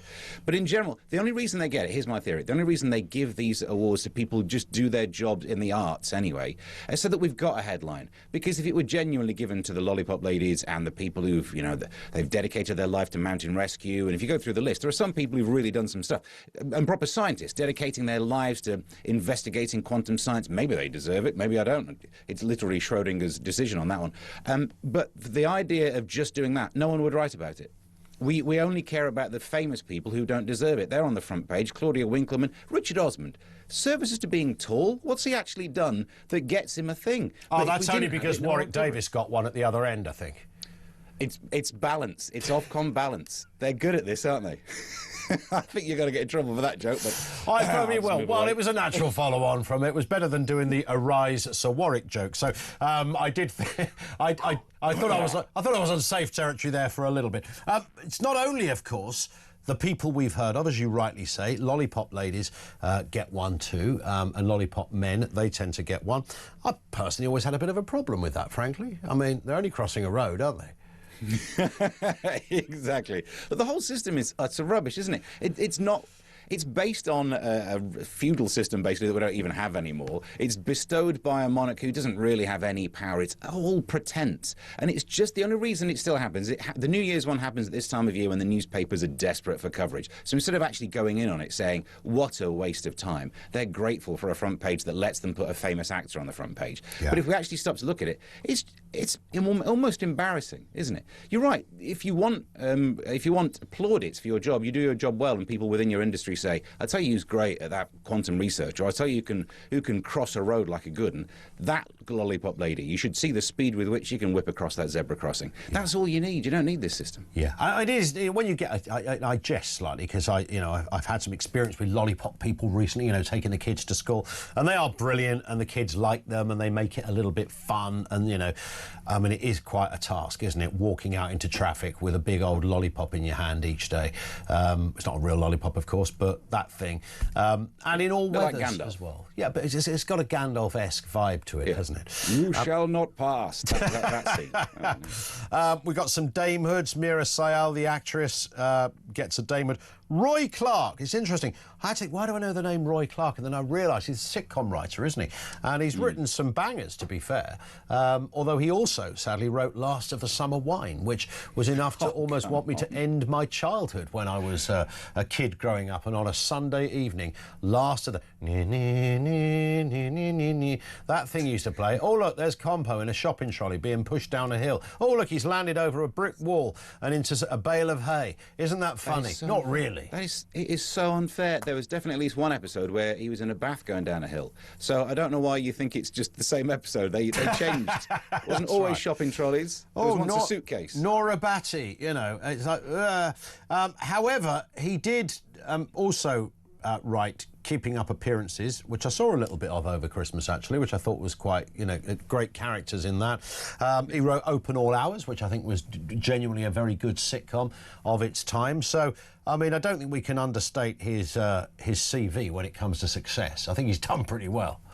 But the job itself, getting to do what you love for a living, is the reward, and the fact that people in the industry and people who watch the sitcoms enjoyed it. This idea of having to, let's get the royals involved. The only thing that counts in this country is if you are considered to be one of these different ranks that no one understands, other than the one at the top. I think Sir, we kind of understand that. And also, while I'm on my rant, to be a Sir in the olden days, you had to have a sword and you had to fight a dragon. These days, you have to be good at ice skating. It just shows you how we've gone downhill. Yeah, that's very true. Gone down. We are back to Last of the Summer Wine again. Poor old Roy Clark had to wait. He's 95, by the way. So had to wait a long, long time for this. Well, if he wanted it straight away, he should have done a sporty thing, because you can get a damehood for just, winning a semi-final. So, that's the way it goes. You get an Olympics. After an Olympics, guaranteed, someone who did a bit of running will suddenly become a Sir or a Knight or whatever they dish out. If you actually do the long way round, the slog, get good at your job, then, of course, you have to wait until you're old. The whole thing is a mess. That's the bit I don't understand. So, the team get to they get to the semi-final or the cup final. They don't win it, but they get to it. And then they're all given an award. It's like, no, that is literally your job. I mean, do you remember the woman that sailed around the world? Ellen somebody. Solo, single-handed yachtswoman. Yeah. And she got she got one as well for services to yachting, I'd imagine. I don't know quite why that would be a thing. Or am I being a bit cynical? I don't know. No, I think it is. No, I actually think we're pointing out the truth that no one normally points out, that it is pointless. We should have control over the services too. I don't think entertainment should be allowed. I don't think sailing, we should be a specific amount of services to the community might be the only one. And maybe you could have a couple of sciencey ones in there, like development of technology. But again, if you're really good at that, you don't get an OBE for it, you get a Nobel Prize. We already have these systems in place, and it just feels like we're pretending. I'm not sure why we have this pretense that a medal from the king means something when you end up handing it out to pop singers and ice skaters. Absolutely. Ellen MacArthur was the woman's name, and I always remember that when I was younger because she was sponsored by B&Q, and so I think it had like it was the kind of B&Q didn't waste any time on this. They said that we're going to get this beast badged up like a mama, and they badged this boat up. It was like, I don't know what the thought process was. And when she went to collect her award, she wore one of those orange aprons with her name on the front. Oh, really? No, she didn't, by the way. That would have been... I totally believed it. That would have been my something. department, mate. Yeah. You need sheds.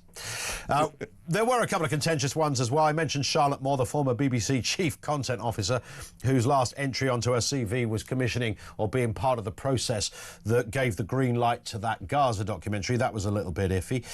There's also the police chief who blocked job applicants from white candidates, was also recognised for services to diversity, I guess. And then the National Trust boss behind the woke audit of property slavery links, when they said, right, we've got to go around all the properties and work out if this property came from iffy money. Well, I reckon if you went to any of those old grade whatever houses, anywhere, castles, did this castle come from iffy money? Of course it did. It was all iffy, whether it was slavery, whether it was 30,000 Frenchmen who were slaughtered on the cliffs of Dover, the Romans, you name it, it was all iffy, wasn't it?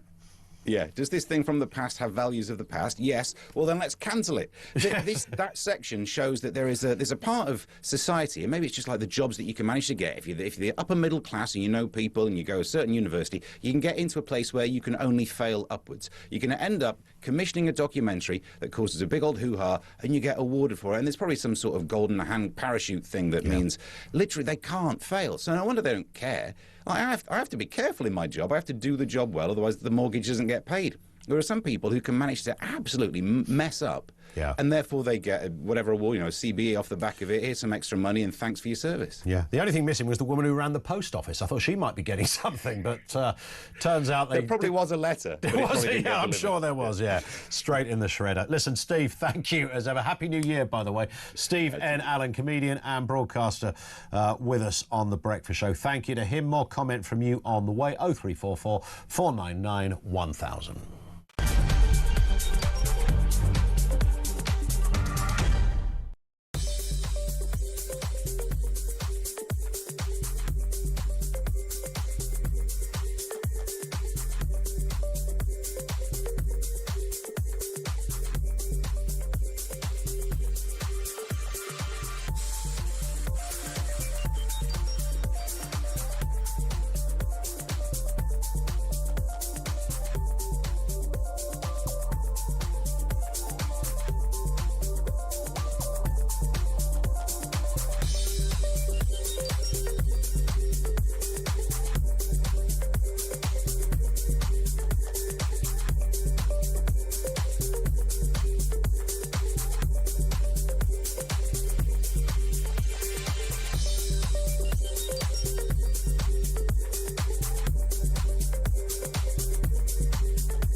Brand new for 2026. It's going to be the only way to start your day. It's the home of common sense. It's where the nation can come to speak about the day's news. It's the Jeremy Kyle Breakfast Show. You know who you are. You get up, you graft, you work hard. I'm here for you. We want to hear your side. Promise you one thing. It is where the nation can and will come to talk. The Jeremy Kyle Breakfast Show, weekdays from 6 a.m.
across the UK. On DAB+, on YouTube, on your mobile, and on your side. This is Talk. It is Talk. It's 7 minutes to 10 o'clock. That means 7 minutes to Peter Cardwell. Let's go to your calls. Steve's in Leeds. What have you got for us, Steve? What makes us British? Morning to you. Morning, Ian. I think it's quite simple. Go on. The average British person has a duty and an obligation to their fellow British person, irrespective of their religion, their tribe, their town. We evolved as a society from, places where it was all about your shire or your local town or whatever, into a society that understood that we all have to give something in to help those and all other citizens who can't. So the National Health Service was born out of people believing that we all paid in so that the people who couldn't afford to pay in could get something out, same as a welfare state. Yeah. And so many of the cultures that people are coming into this country from don't have that sense of national obligation. So you go to places like India, Pakistan, Nigeria, all these countries, the collective view is it's all about my family, my town. Nobody wants to pay for anybody else to have an advantage. That's why these states don't have a national health service, a welfare state. Yeah. That's why you see beggars on the streets in certain countries starving to death. Sure. Our country has the biggest number of charities in the world. Where does that come from? A feeling that we're all responsible for those less fortunate than ourselves. You've got these other countries, there are no charities to help the veterans, there are no charities to help starving people. It's all about what's in it for me. And unfortunately, we've got more and more people in this country, even naturalised British citizens, who now feel a sense of entitlement. I'm entitled to all those benefits, but I don't have to pay in. Yeah. And until we get back to that sense of collective help for each other, and paying in works because those who take out genuinely need it. Yeah, that's a very good point. But now we found ourselves in a really curious place, haven't we, where the welfare system is used for very different things than it was first intended, and things like the NHS as well. Nobody thought back in 1948 that people would be living that long, or there would be quite so many of us. So you've got an inevitable problem just based on the numbers game, if nothing else. But I hear you. Listen, Steve, I've got to move, but that's a great call, and thank you. I love the sense of fairness point. H says, no, Ian, you are wrong. First, there should be no such thing as Britishness. You should either be English, Scottish, Welsh or Irish. Well, you'd have to break the Irish bit down, of course. And it should be based on genetic ancestry and being born in any of the above locations. As stated, the term British was deliberately contrived to facilitate immigration. I don't think that's the etymology of the word British, by the way, but I kind of take your point that if you wanted to really break it down, then you'd have to go further than just the term British. But then would you get into, if you got into English, for example, where in the southwest of England there is a belief that actually that's a whole different clan of people down there in some parts, who are, I think there's been campaigns over the years to try and advance autonomy for Cornwall or something. So how far would you go with that one? Let's get a voice note back to that issue of Abdul Fattah. This comes from Wayne in Birmingham. Morning, Ian. It's Wayne from Erdington in Birmingham. Of course, Starmer's turning a blind eye to it. If it was the right wing, mate, they'd all be in jail. Or if he could bring back hanging, he'd hang them all. I wonder how many Muslim attacks, how many people have been killed by Muslim attacks in the last 20 years, and how many have been killed by the far right in the last 20 years. Worldwide, do it, not even just Britain. There's your answer, mate, right there. Take it easy, mucker. Thank you very much indeed, Wayne. Great call. And you're right. I mean, it would be extraordinary to imagine Keir Starmer campaigning to get somebody back whose politics were perhaps not of the same flavour. Although apparently he didn't know about this bloke's politics, the Egyptian chap, didn't know anything about it, which is a bit curious, given that he's the Prime Minister and all of that stuff. Peter Cardwell is here, who knows everything. Well, serious information failures there, apparently, because they couldn't Google. I Googled it, found an article from the Times of Israel in 2014 talking about these horrible things, the fact he hit Zionists, the fact that he said all these things against Britain. It's all in there. But apparently these serious information failures meant that the Foreign Office, the Home Office, which deals with citizenship, the Prime Minister's office, none of them could actually Google, apparently, so they decided to give this guy citizenship under Priti Patel as Home Secretary in 2021, and then the Prime Minister said he was delighted that he is now in the UK. And of course it's not just those heads of departments. Those departments have 10,000 civil servants working within them, each one. Home Office is 32,000. There you go. So this is the level of work. I appreciate they're not all on that one detail, but you would imagine there's not one person does social media in all of those departments. Well, I worry it's worse than that. I worry they knew about this. I worry there's more to this. I don't want to be conspiracy theorist, but was he an intelligence asset? Is this a reward for what he did for us? There's a lot to get into with this. We're going to talk to Colonel Richard Kemp about this a little bit later on in the programme. Was there more? Is there more to this man? Were you saying he might have been the James Bond actually over there in Egypt with a moody we pen often do a camera lens in his eyeball? We often do grubby little deals